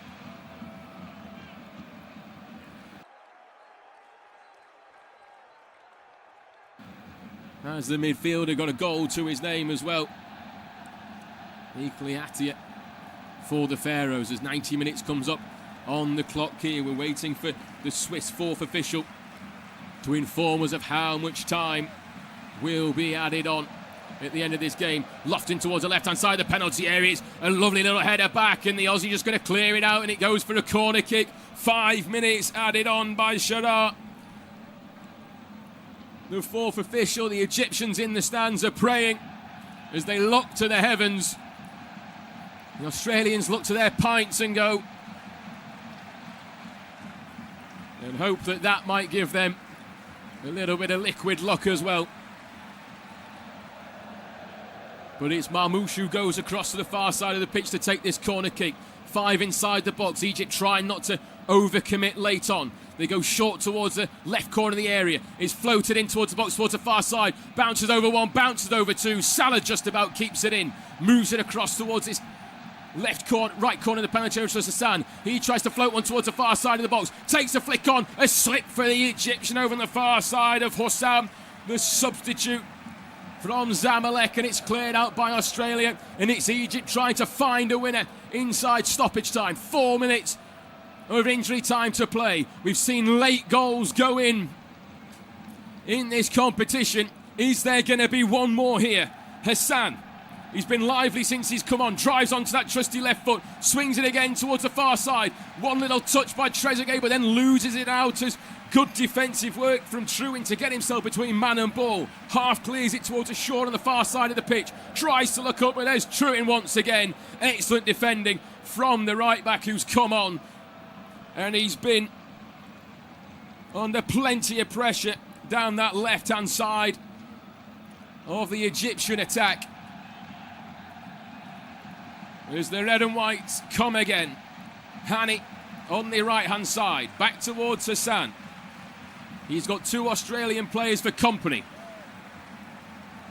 Bit of movement as well from Hani. Decides to go down towards the right, pulls it back towards the edge of the area, met though well by Irving. Clears it back out towards this near side, and Toure, who's deep inside his own half, has to do defensive work, and I think he's played it straight out for a corner kick, trying to play it off an Egyptian, and he's gifted an opportunity for the Pharaohs late on to test Patrick Beach and this Australian defence inside stoppage time, and Mo Salah is straight over to the corner.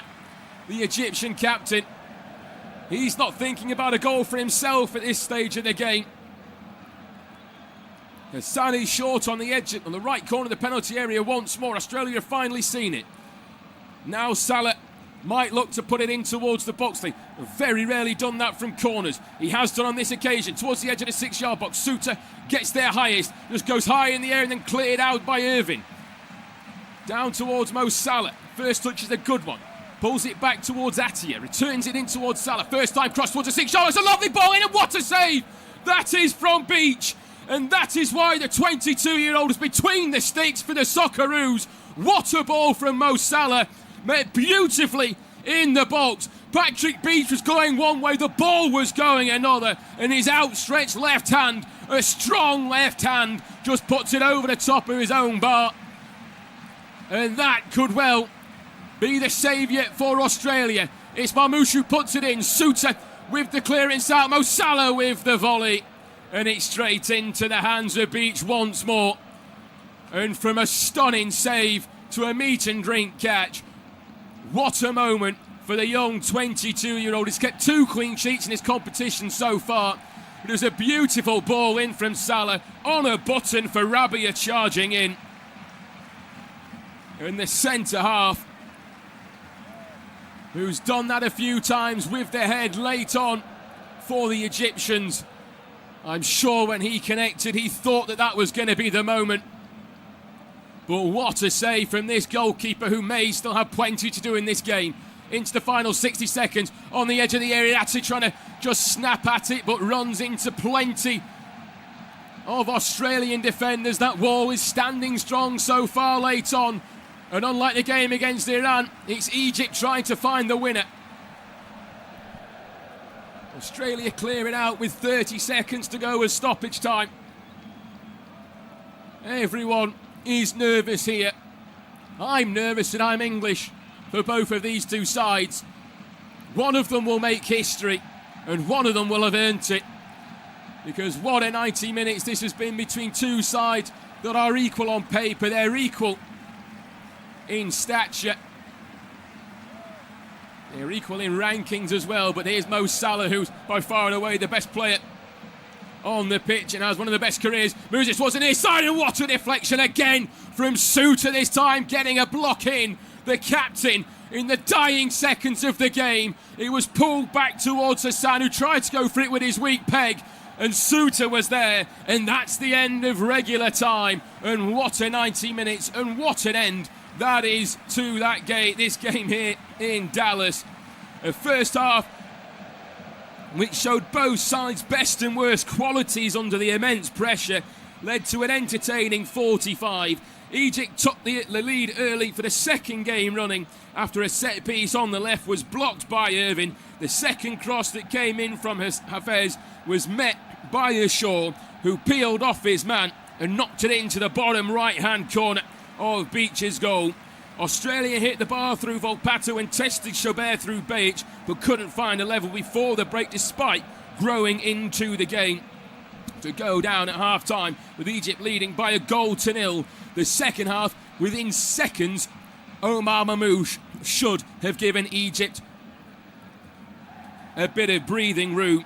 A lovely ball through, straight from kickoff, found him one-on-one, and you would have thought the net was going to go rustling as soon as he found himself in that position, but he put it wide of Beach's goal, and that woke up the Aussies in the second half. They continued then to come at Egypt, and then a wonderful free kick from O'Neill was put into his own net by Hani, who was under pressure from the big centre half of Souttar and the big young man of Lucas Harrington.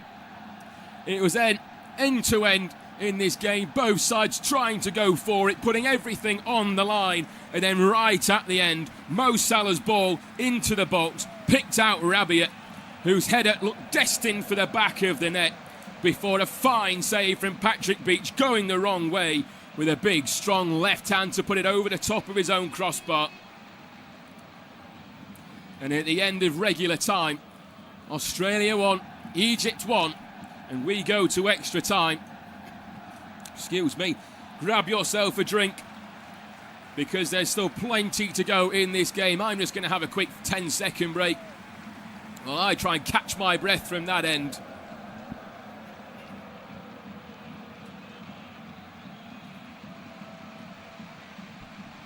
Because there is still plenty more to go in this game. We've seen this tournament have almost everything. We've already had 2 penalty shootouts. We've already had nearly penalty shootouts as well, with Belgium scoring in the dying seconds against Senegal to overturn a 2-0 deficit. And a very late penalty in added time of extra time. But what can the next 30 minutes hold? 2 halves of 15 minutes to go. Australia and Egypt both trying to find their place in history here in Dallas, Arlington. The indoor stadium factor, the heat's outside. But during the game, it certainly found its way in and on the pitch as well. It's a stage built for big American sports. But tonight it's 2 sides who've never done it on the big stage, trying to find their big moment. For Australia, this is West Coast to Texas, reset after the Santa Clara draw. For Egypt, it's a move from group stage chaos to straight knockout fun. Which side is going to come through? Tony Popovic and Hossam Hassan both going through the conversations they're having with their players, trying to rally the troops. Both will be able to make an extra change in stoppage time as well. Both have made 3 changes already, so both will have 3 more that they can make. But who do they bring on? Australia have plenty of experience in defence. They've got our Mabil as well, the Castellon man, who's got 10 goals in 38 appearances for the national team. From barefooting Kukuma to Young Australian of the Year. He has a wonderful humanitarian story and how that would love a final piece to it on this very, very tense evening. Salah and Suter meet in the middle once again with the Uruguayan referee to flip the coin. It might not be the last time that happens this evening. Mo Salah wins the toss and says, "You can pick, I'm not too bothered, it doesn't really matter." Australia will make a change. Coming off is Aidan O'Neill, whose set piece brought Australia level. And coming on is Ocon Engstele, Sydney FC man, the son of Socceroo Paul Ocon, schooled at Benfica. Part of that Turkey win with an assist, and the man we mentioned moments ago in Mabil also making his way on for Metcalfe. So 2 changes for Australia. They've used 5 of what can be their 6 now, and we are underway in the first period of extra time. And it's Australia who are going to be going from left to right in this first period, and they have a free kick immediately on this near right-hand side, halfway inside the Egypt half. And it's true in the man who came on at the start of the second half for Boss, who just took a little bit of an elbow from Trezeguet, who tried to rise highest for the ball. 2 changes made for Australia, and it will be the first yellow card issued by the referee, and I think it's gone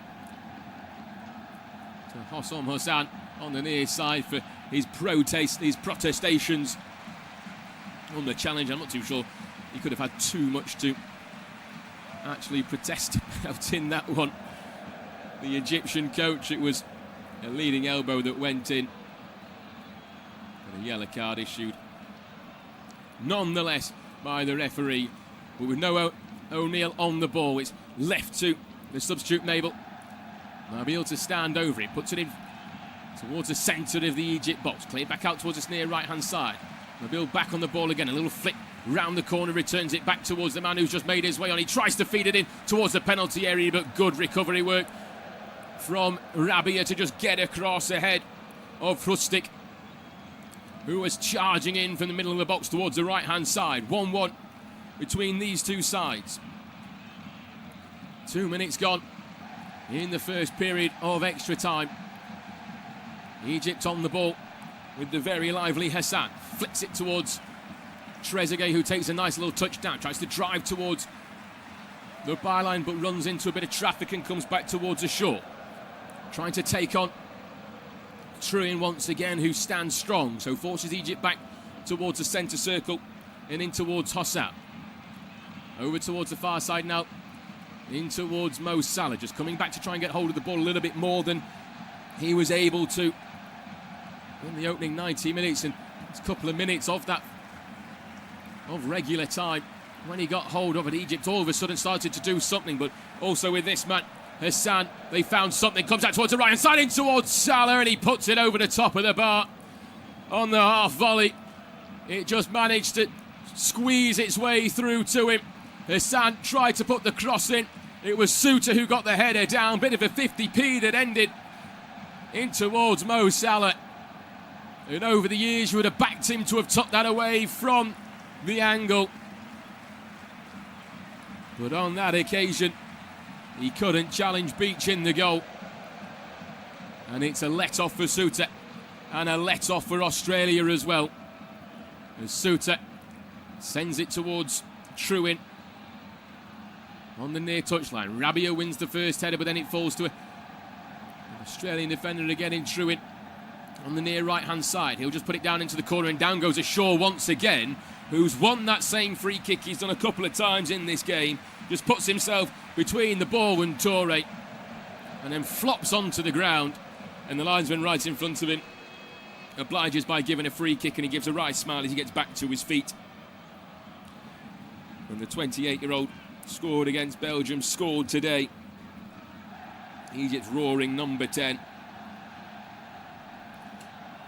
Oh, he's in that, sorry, he can play in that roaming number 10. We'll see, Mo Salah is Egypt's number 10. Trezeguet again, down the left-hand side, 3 in gold around him. Tries to play it towards Mo Salah on the edge of the area, but it's cleared back out. But Trezeguet alive to it, picks up the loose ball. Tries to flick it in towards Marmoush, who can't quite get the ball under control as it finds its way back to Beach inside his own penalty area again. 5 minutes gone in the first period of extra time here. It is a very, very nervy affair. The Australians who allowed in the crowd started to quiet down a little bit. Even a few extra beers doesn't quite help. If you have ever been to an American sporting event, you sort of tend to drink before you go into the ground rather than when you're actually in it. They like to charge quite the hefty fee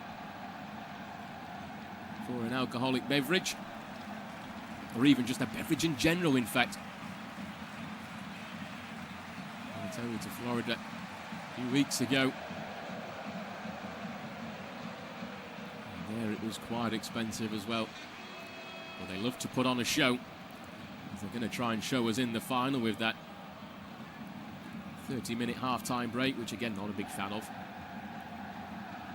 As it's given away by Australia cheaply on the edge of their own area, almost finding Trezeguet, who can't quite get himself in ahead of Okon Enxler, who managed to clear the ball away in towards Irving. Dances past one and then past two. Gives it in towards Toure, who goes down on the halfway line under plenty of pressure from Hossam behind him.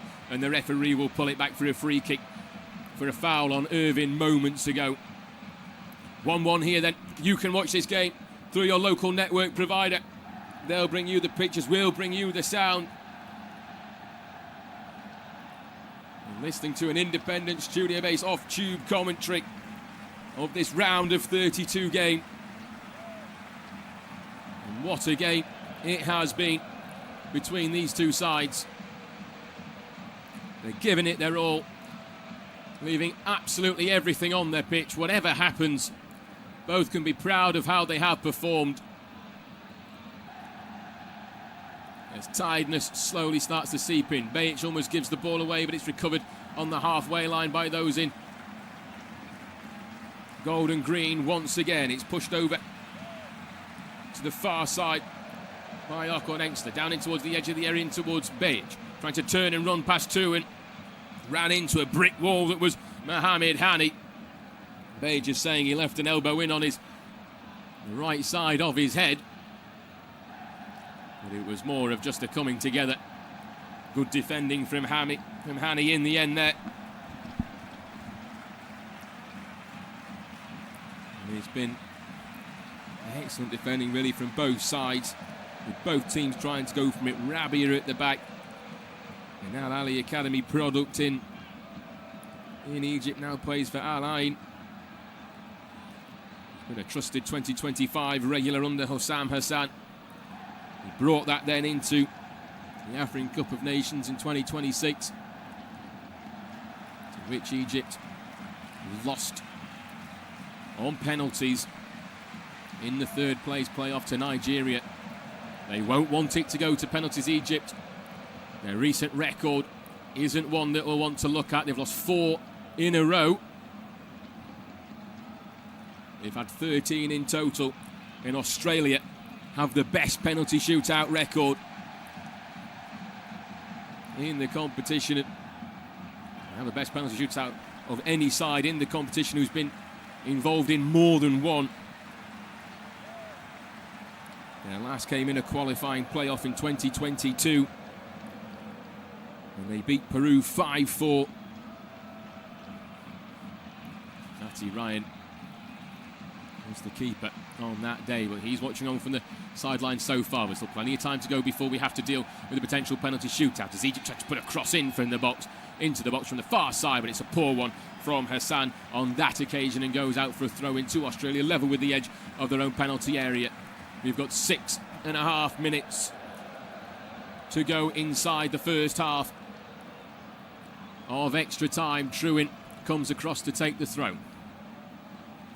Takes his time with it. There's still some smiles inside the grounds. Both sets of fans still trying to get behind their team.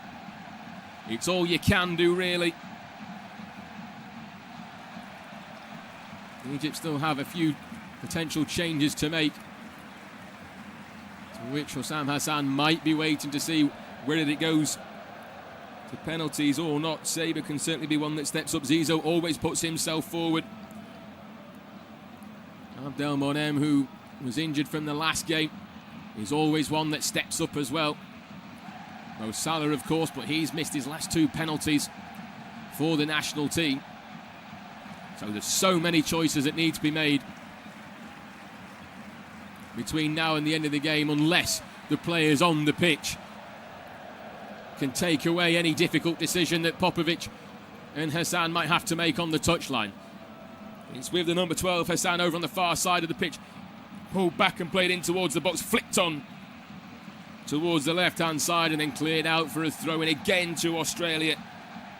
And it just doesn't quite have the energy, this game, inside extra time that it had in normal regular time. I think as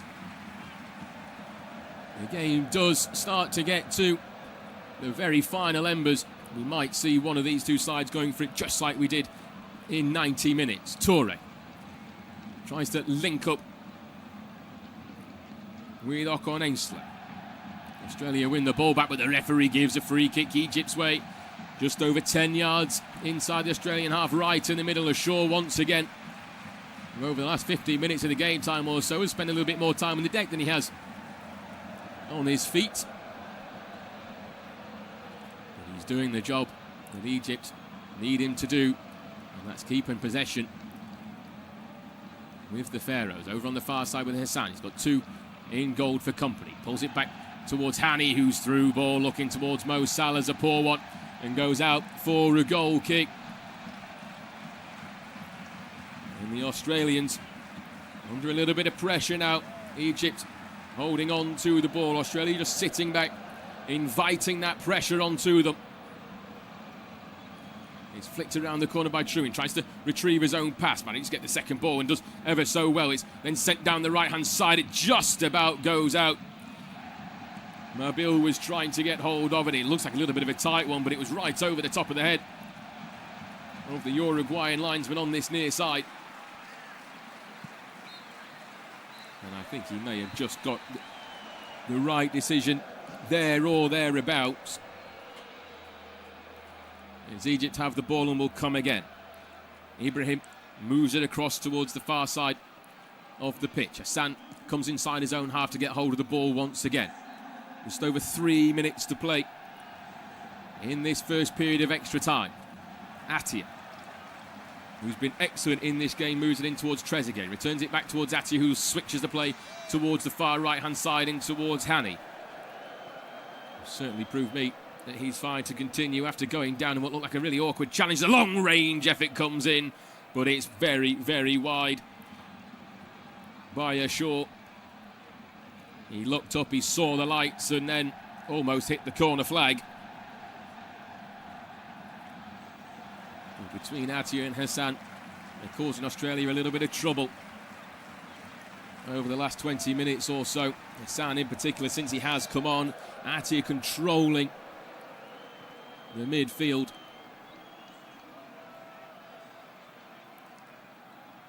But Irvin as well has been excellent in the middle of the park for Australia, particularly in that first half. Suter at the back and O'Neill who got the assist.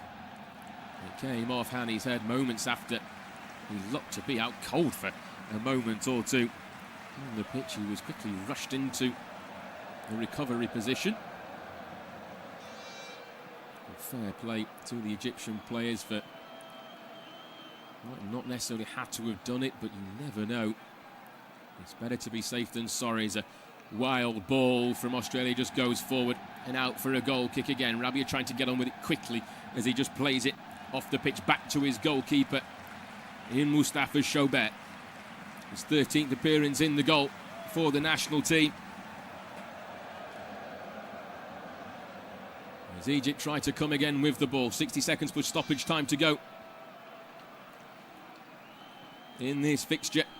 With extra time, it gets us closer as well to the next game between Argentina and Cape Verde, which kicks off in an hour 45. I think the whole world is hoping for a Cape Verde upset there as Australia tried to make their way forward, and it will be a yellow card. And the first one to come out for a player as the Uruguayan referee gives it to Hassan, who was just pulling back Beichu. Finally got the better of him, just trying to attack down the left-hand side. And the referee issuing the first booking to a player on the pitch. And it will mean Australia have a free kick right at the end of this first half. It's Rustics who's going to stand over it. It's a bit of a difficult angle. It's level with the far side of the penalty area though, but it's closer to the halfway line than it is to the penalty box. Egypt keeping 7 players on the edge of the D. Rustic will try and force it towards the far side of the penalty area, but it's just about dealt with by Egypt and goes out for a throw-in. As 105 minutes are up on the clock, and the referee, he's not going to allow the long throw to be taken by Sakati, and we will go into the final 15 minutes of this game, all square. It's 1-1 between Australia and Egypt in what has been a wonderful game. There will be a change that will be made on the touchline as well, but I can't quite see which side it's going to be for. No players excuse me, have any players ready on the side of the pitch, but I believe it's going to be Hamza Abdel Karim, who came on late against Iran as well, who's going to make his way on for Omar Mamouche, and that's the end of him, and that could well be his opportunity to have scored in this major competition for the first time in his career. In his 54th appearance, age 27. He started on the bench against Iran. He was central to Egypt's knockout attacking quality. And he had a huge opportunity, 10 seconds inside the second half, to win it for the Pharaohs, but they're going to have to do it themselves now without him. I'll run you through the teams again at the start of this half, because there's been plenty of changes now. Both sides have made 5 each. Both will still have... Sorry, Australia have made 5. Egypt have made 4.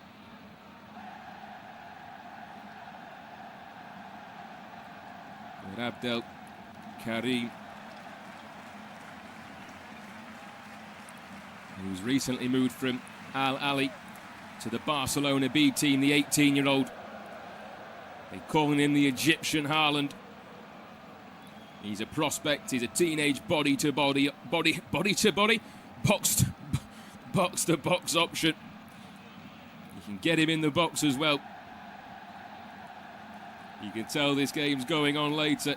Words struggle to come out at that point. But we're 15 minutes away from the third penalty shootout of the competition, and we're back underway. Egypt going from left to right in their red, white and black. Australia in their gold, green and white. You'll surmise, therefore, for the 4th time, going from right to left, which means the squads in the final 15 minutes as Egypt have it just inside their own box and playing around rather luckily and then give it away on this near side towards Beric. Well, Beric just chasing it down and getting hold of it. Comes back out again towards the left-hand side. Cross swung in towards the far post, locking towards Touré, who couldn't quite get the connection on the header as it goes out for a goal kick to Egypt. And Egypt were just passing it around themselves on the edge of their own penalty area and foolishly almost gave a clear opportunity to Australia. Beric latched onto it, played it into the box, looking for Touré, who couldn't quite find the header. So Beach is in the goal for the Australians. Trewin, Zakati, Suter and Harrington are the back line. We've got Touré, Ocon, Ainsler, Irvine, Beric, Mabel and Hrustic in the remainder of the Australian team, as they're all playing everywhere at this stage of the game, trying to keep their shape. And Australia win a free kick a couple of yards off the edge of their own penalty area to just slow the clock down a little bit more for Egypt. They've got Chaubert.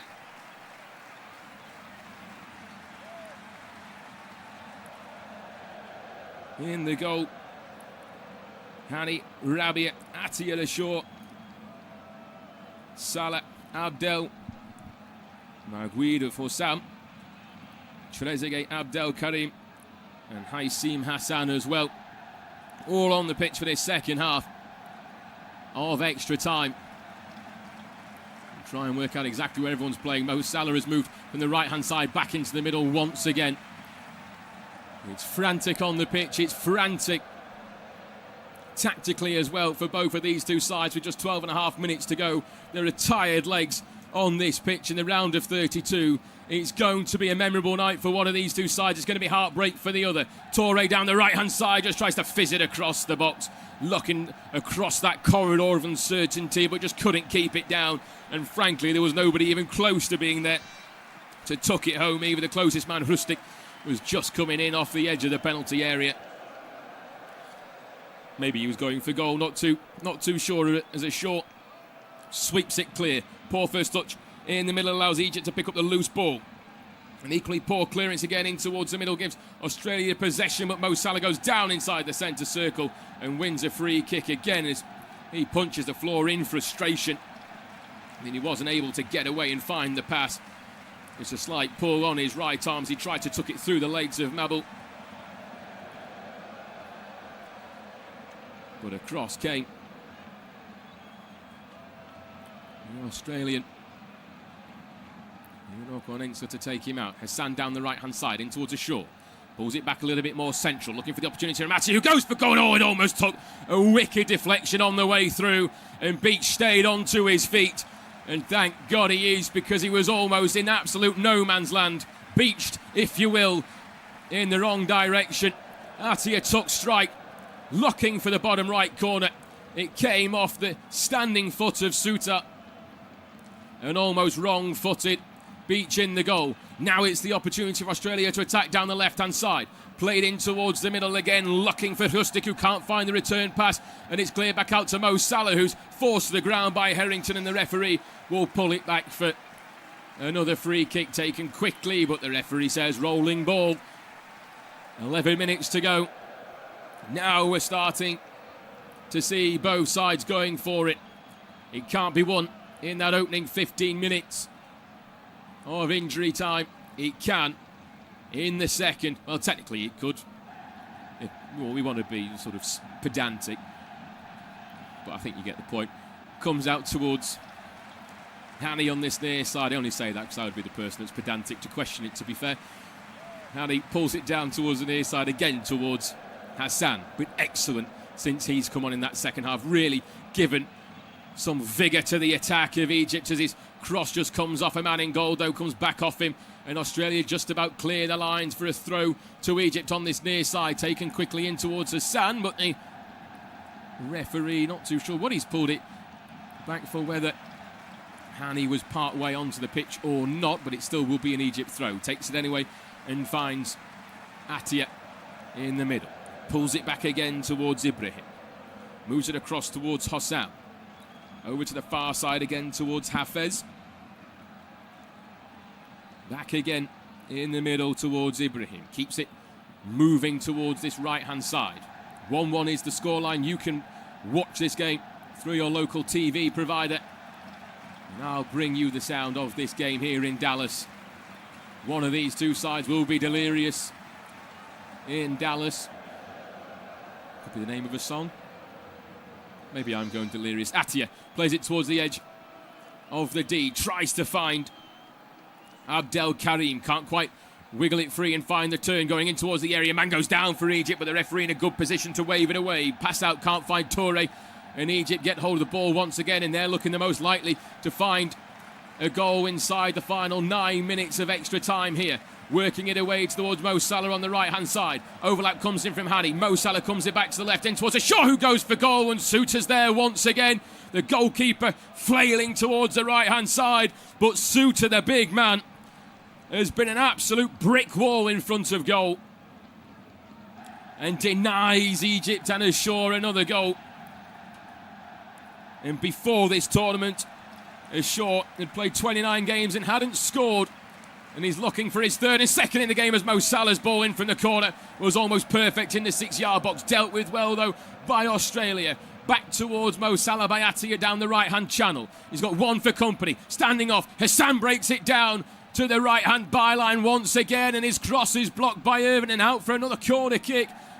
And the pressure's on. Mo Salah takes the corner quickly. Looked like a rolling ball. Can't have the return passes in offside position. Comes back out towards Hani. Floats it towards the far side. Takes a flick on from an Egyptian. And Trezeguet won't keep it in. And a reprieve for the Australians. In extra time here.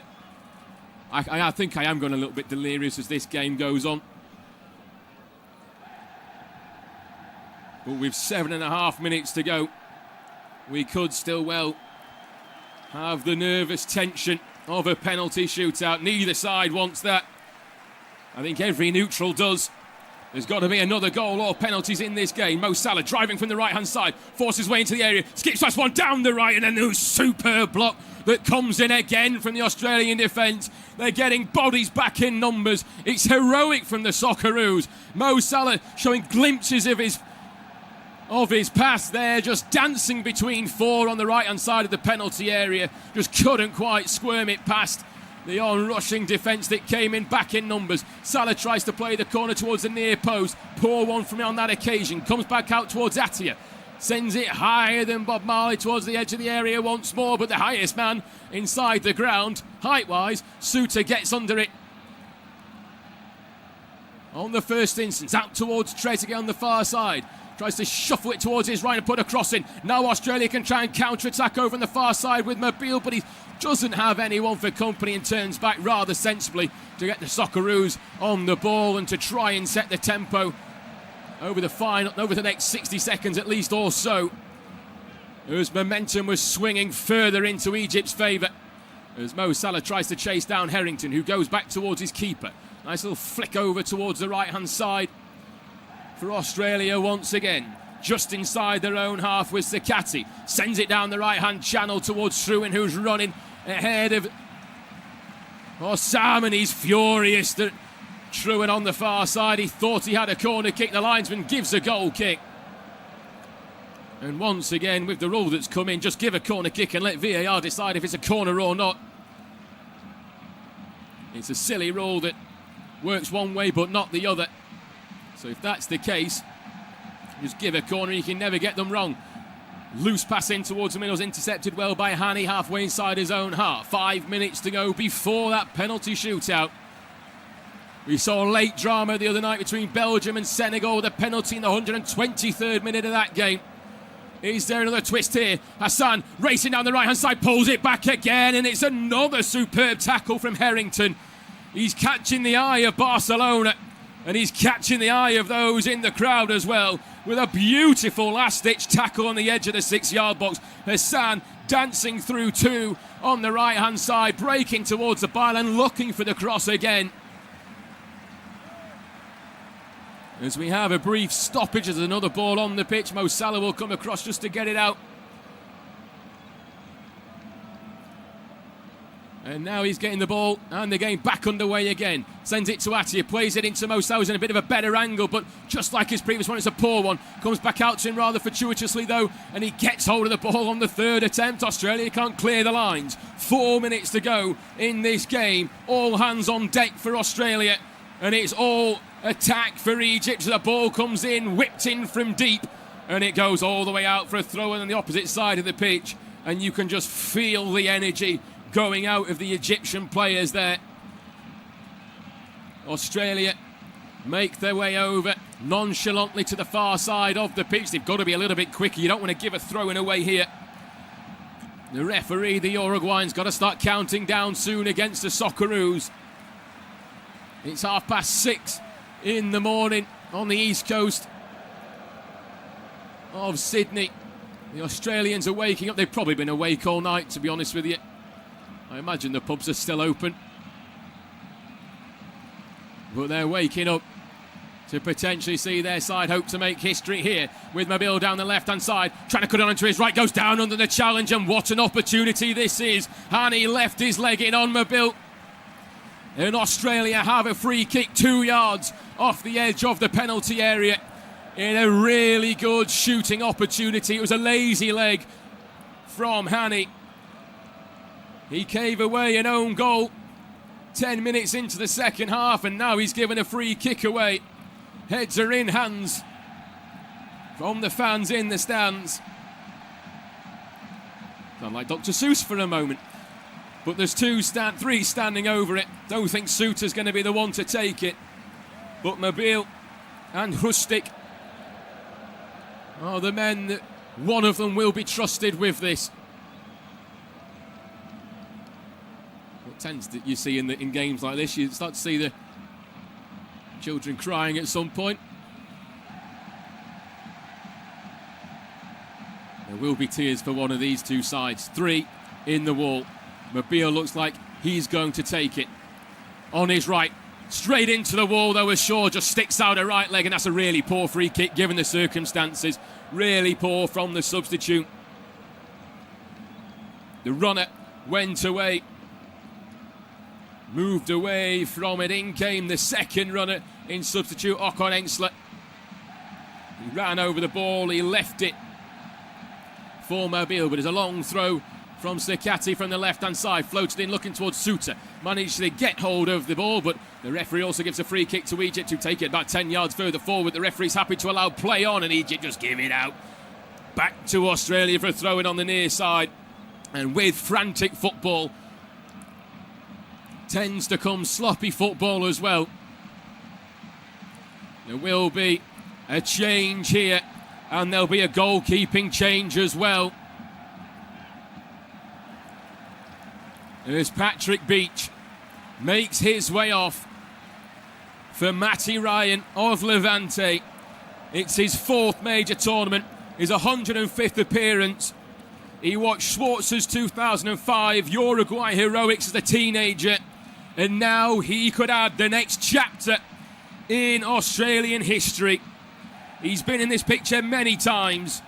He's faced 69 senior penalties. He's saved 12. He takes the armband off Suter as well. And with less than 60 seconds to go, he's hoping that he will be the man that can that can earn Australia a place in the round of 16. It'll be the 3rd time they make that round, but the first time they'd win a knockout. Egypt as well still want to do that. They were in the round of 16 back in 1934. If you hear anyone say they've never been in the knockout stage, they're absolutely wrong. They were in the 2nd tournament when it was a knockout competition alone.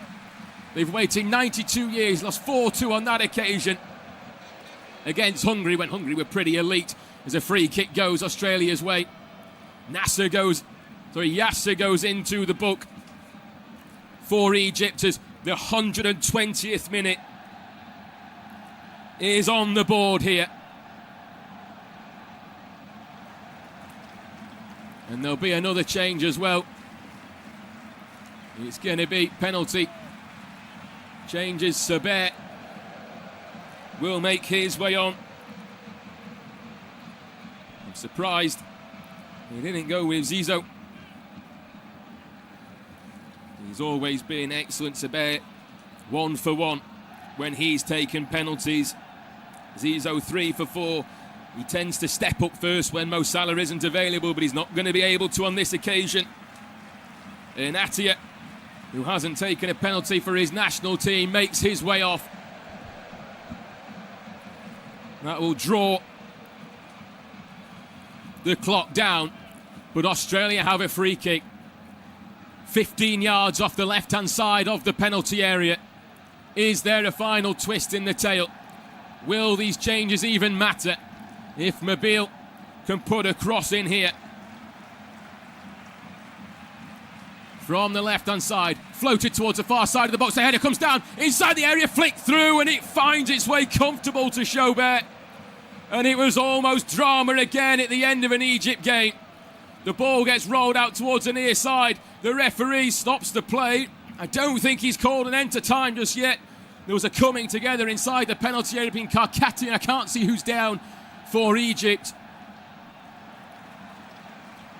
But I can't see how much time's going to be remaining. When we are back to feet, it's Yasser Ibrahim who's given it his all at the back. He came in after Abdelmonem's injury. The man who always steps up for the national side as well, not able to do it. He scored 4 of his 5, Abdelmonem. But he won't get the chance, and neither will Zizou.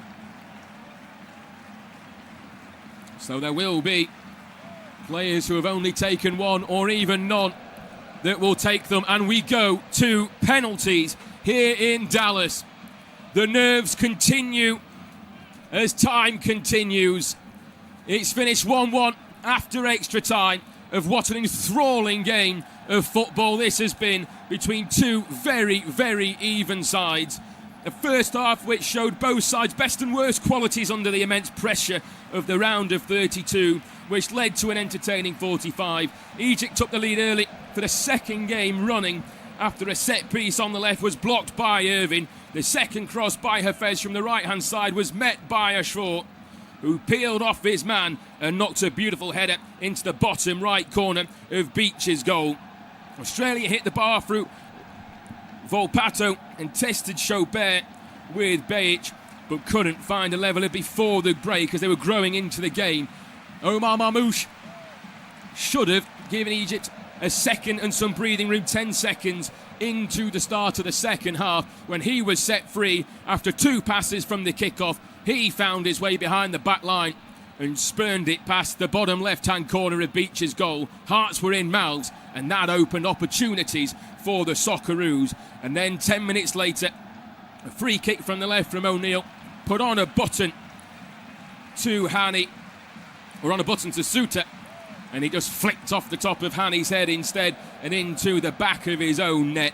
The rest of the 90 minutes was end-to-end, both sides trying to win it. Egypt late on. It was in the dying seconds of regular time that Mo Salah picked up the ball on the right, put a beautiful ball on a button again for Rabiot. But there was Patrick Beach going the wrong way, sticking out a strong left palm to put it over the top of his bar. Extra time, the first 15 minutes was very, very tentative. Both sides refused to want to lose it. And then in the next 15, both sides, particularly Egypt, tried to go for it. Mo Salah and Hassan both getting the way down the right-hand side, but heroic defending at the back from Australia takes us to penalties here. Change of goalkeeper for Australia. How will that fare? Changes to players as well for Egypt, with Saber coming on. Excuse me. Saber coming on, so he's likely going to take one as well. But Matty Ryan with the armband, can he be the hero? Someone is going to be the hero for one of these nations. It's going to be chaos as the Egyptians are showing penalties that either couldn't quite tell if it was ones Australia had taken or ways that Matty Ryan had gone. But I'm not too sure you need to worry about which way the goalkeeper's going to go, because he's going to try and work out which way you're going to go. Egypt have won 6 of their 13 penalty shootouts. They've lost 7, including their last 4, which includes that third place playoff loss to Nigeria back in just January at the African Cup of Nations. They've been here before in huge moments. 3 shootouts in AFCON finals, 4 in AFCON semi-finals. Mo Salah is a man that is trusted, but he's missed his last 2. How will these two sides fare coming into this? Australia themselves have the best penalty shootout record of any side in this competition, of sides that have played in more than one. Paraguay are technically the top. They played one, won one. But Australia have won 4 of their 5. Their last came in 2022 against Peru, where they won 5-4 in the qualifiers for Qatar. Salah this time wins the coin toss once again. And if you're an NFL fan, you might have enjoyed 3 coin tosses in a game. They love to gamble on coin tosses of the NFL, of the Super Bowl, within a competition that dwarfs the Super Bowl here in America, here in Dallas. We wait for the nerves and the tension that is about to come before us.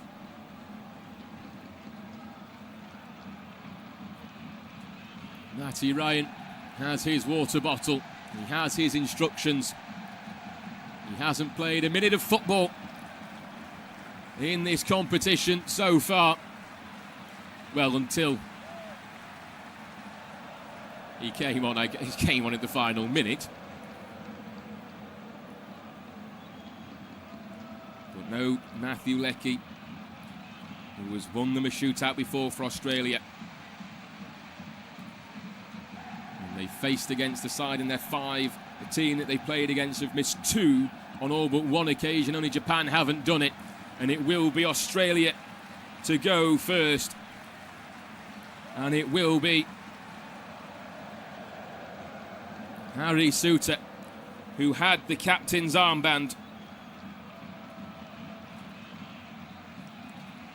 Before Matty Ryan came on, he'll face Chaubert. Questions have to be asked of a centre-half going first. But he steps up. And he looks a little bit nervous and tentative as he makes his way back. Chaubert's getting his final instructions. The referee moves his way to the far side. Staring down the ball is the Leicester City centre-half, Harry Souttar.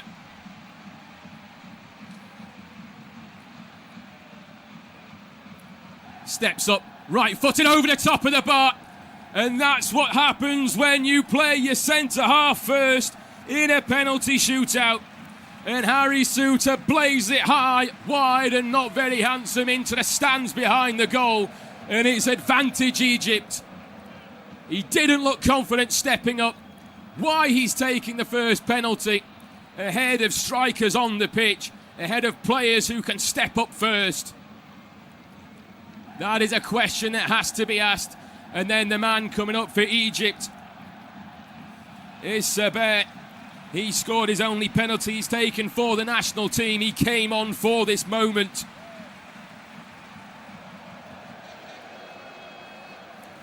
And Matty Ryan now needs to make a save. He saved 12 at the 69 that he has faced. Chaubert with a straight run up. Matty Ryan not ready just yet.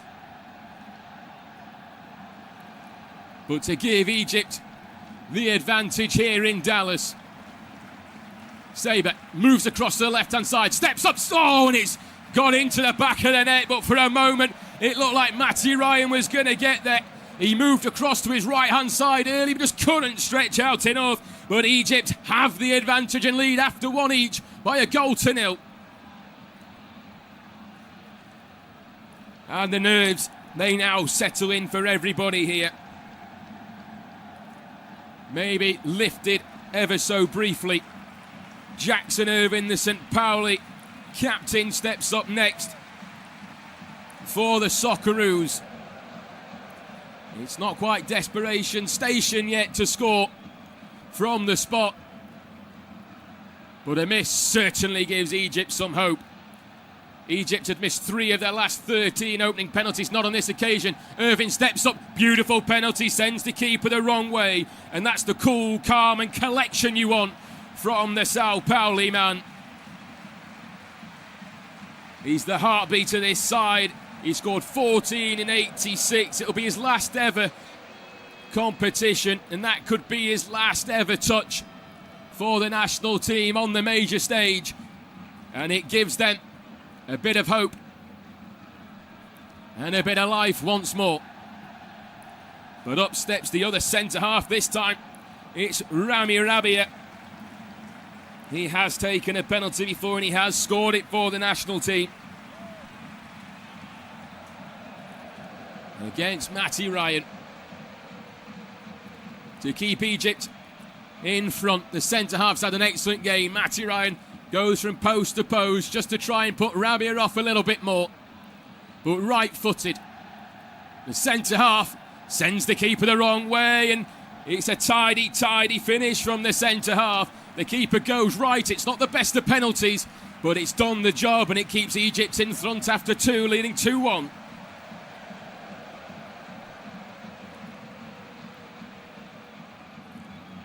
And as time goes on, hope starts to set in. For one side, it starts to fade for the other. We've seen it in both penalty shootouts. A side that's leading's gone on to lose. And Mabil will step up for Australia. He's lived this before. He got the 6th and final penalty against Peru in the 2022 qualifiers to get his country to a 5th successive tournament. Now he's hoping to keep his side alive in their 6th. With his right foot once again against Chaubert. Steadies it up and it's a difficult one, but it goes in the back of the net. It's 2-2. Ice in the veins of Mabil there. Chaubert saved the penalty against Iran in the last game. I don't know if you would actually know that if you've listened to the commentary throughout the game. But he goes the wrong way, and just like the Rabia penalty moments before, the keeper goes the right way. It's not the best of penalties. And then here comes Mo Salah for Egypt. He's missed his last 2. He scored 2 of his last 4. His last 2 that he missed was when he stepped up first. He hasn't missed a penalty when he hasn't stepped up first in the lineup. He tends to either be first or last, but he's going to be third to try and keep the advantage in Egypt's favour. The Egyptian king, the Egyptian captain. It could well be his last ever touch for Egypt in this competition. Against Matty Ryan, deep breath, shuffles to his right, steps up. And it's a beautiful Panenka down the middle. And a wry smile from Mo Salah as the Egyptian just fools the keeper. Matty Ryan went down to his left-hand side. He wasn't the greatest of Panenkas, but it does the job once again. The tale of the tape so far has been rather poor penalties getting away with it. Only Irvine's put in. And Saber put in excellent penalties after 3 each. Egypt have the advantage, and it's going to be Harrington up next for Australia. The 18-year-old who plays for the Colorado Rapids. Just his 6th game for the national team. He's been caught the eye of Barcelona. He put in some excellent challenge at the end to keep his side in it. Now he has to score a penalty. Right-footed, steps up. And he's hit the bar. He's hit the bar. And it is full advantage to Egypt. Pressure on the young shoulders of the centre-back, Lucas Harrington. And he can't handle it. And he hits the bar. The keeper guessed the right way. He wouldn't have got it, even if he'd stretched out the goalkeeper. And Chaubert hasn't had to do anything in this shootout. And Australia have missed 2 of their 4 penalties, which means if Egypt score this, they are through to the round of 16 for the 2nd time in their history and will win a knockout for the first time. And it's going to be pressure on Hossam Abdelmogeed, the Zamalek 25-year-old, who's going to come across to take this. He came on as a substitute in the second half. The Egyptians are already smiling. Germany and Paraguay are in this position where Paraguay it all had to go Germany's way in the last three, with Paraguay having to score. It ended up going Germany's way before, in sudden death, Paraguay saw themselves through. But Hossam here will want to avoid any of that stress against Mati Ryan for Egyptian history. Slow run up, right-footed, sends the keeper the wrong way. And Egypt have built a pyramid-sized piece of history in Dallas. The Pharaohs into the last 16, and for the first time in their history, they win a knockout game at this tournament. From chaos in Group G to a night that will stand tall for generations. Hossam Hassan's side, who have for generations, for 92 years, been the best African side, have finally taken a step on the biggest stage of them all. And Hossam Abdelmogeed is the man that's come up trumps. Australia missed two themselves, putting it over the bar from Suter and Harrington. Questions will be asked of why other forward players didn't step up to take penalties in their moments of need. The like of Rustics on the pitch. Ocon Engstelia, the midfielder as well. Toure didn't step up, leaving two defenders to take it. Egypt won't care. Australia are out. Egypt are through. It's finished. Australia won. Egypt won. Egypt win 4-2 on penalties. Good night.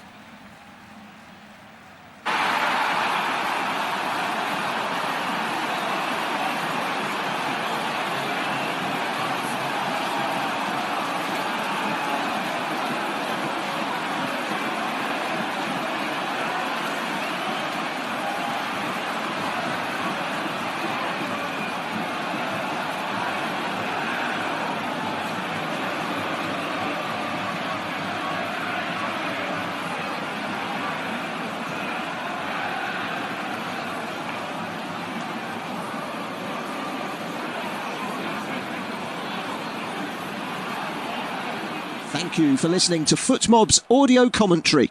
Be sure to check out player ratings, shot maps and more in-depth info on the match page.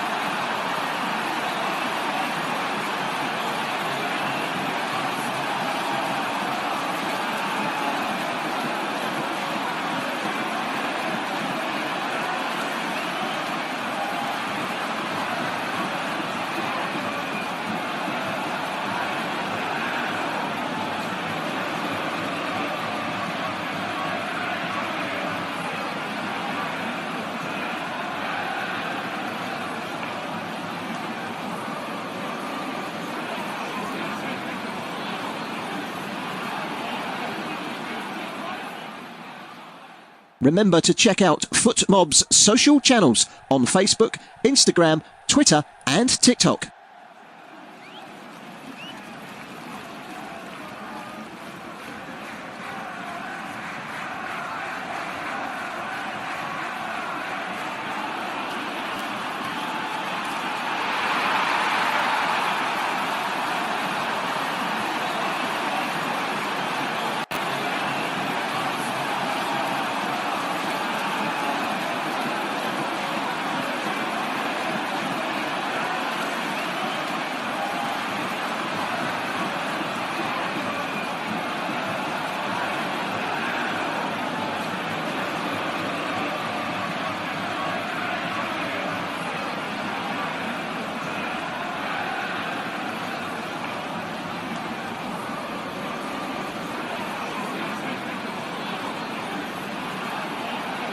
Thank you for listening to FootMob's audio commentary.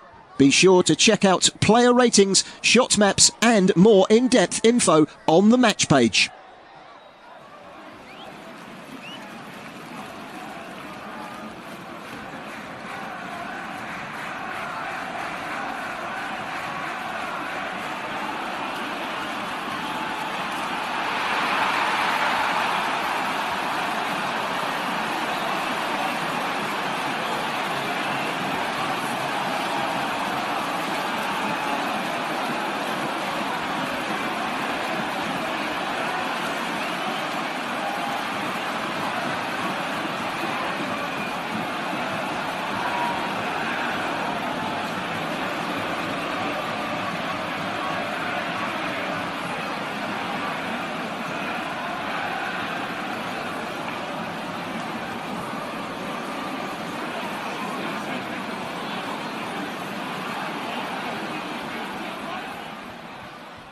Remember to check out FootMob's social channels on Facebook, Instagram, Twitter and TikTok.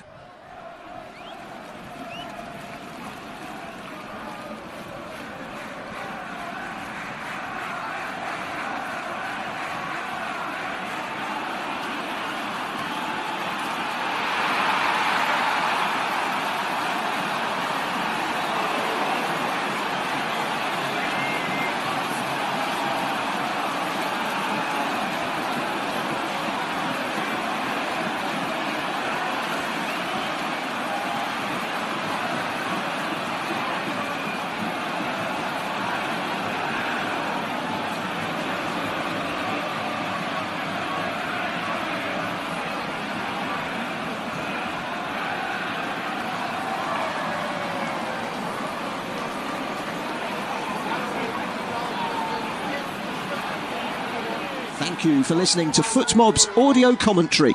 Be sure to check out player ratings, shot maps and more in-depth info on the match page.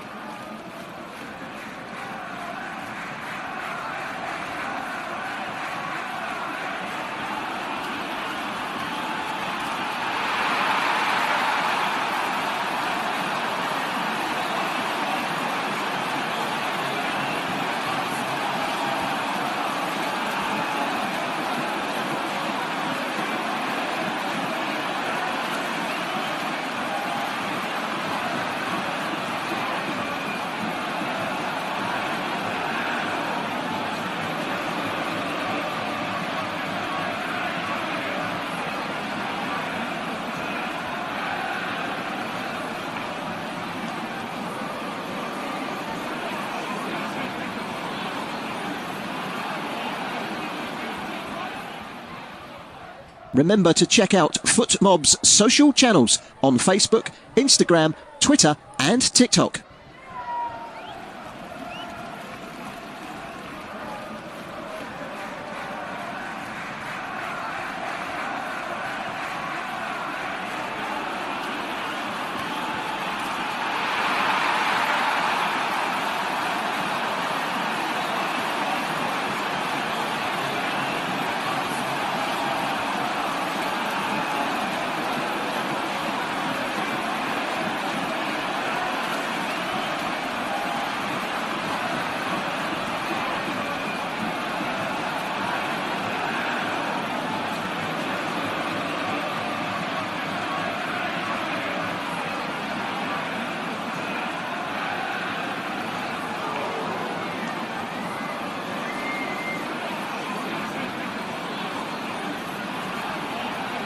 Thank you for listening to FootMob's audio commentary.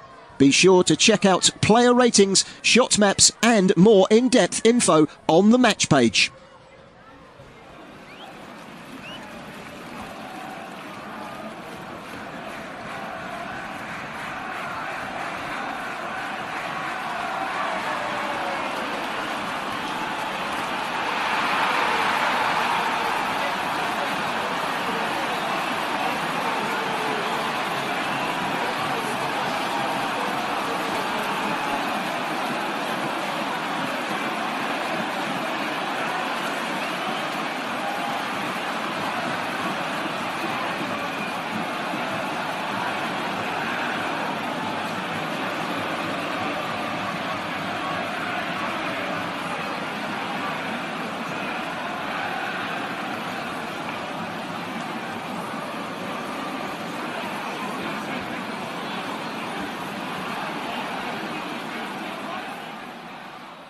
Remember to check out FootMob's social channels on Facebook, Instagram, Twitter and TikTok.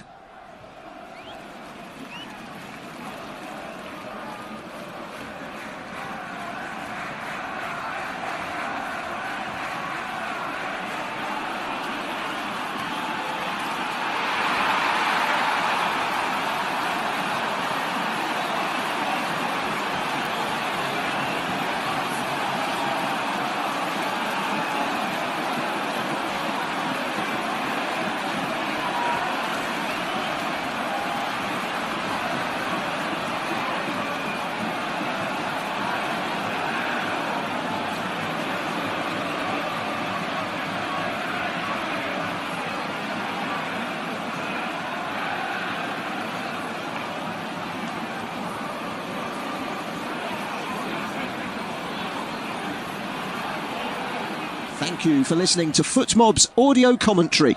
Be sure to check out player ratings, shot maps and more in-depth info on the match page.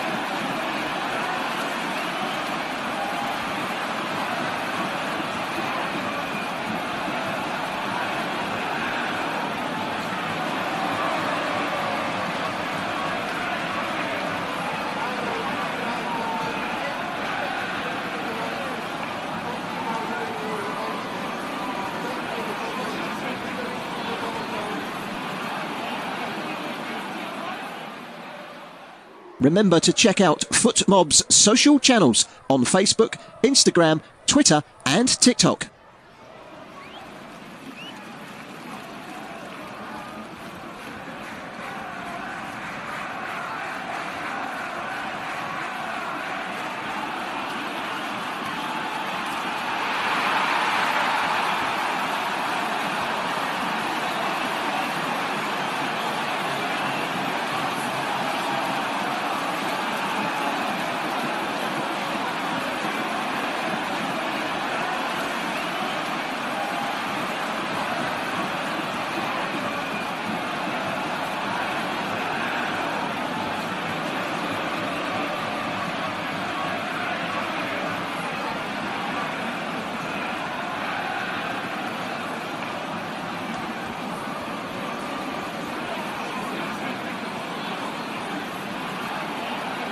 Thank you for listening to FootMob's audio commentary. Be sure to check out player ratings, shot maps and more in-depth info on the match page.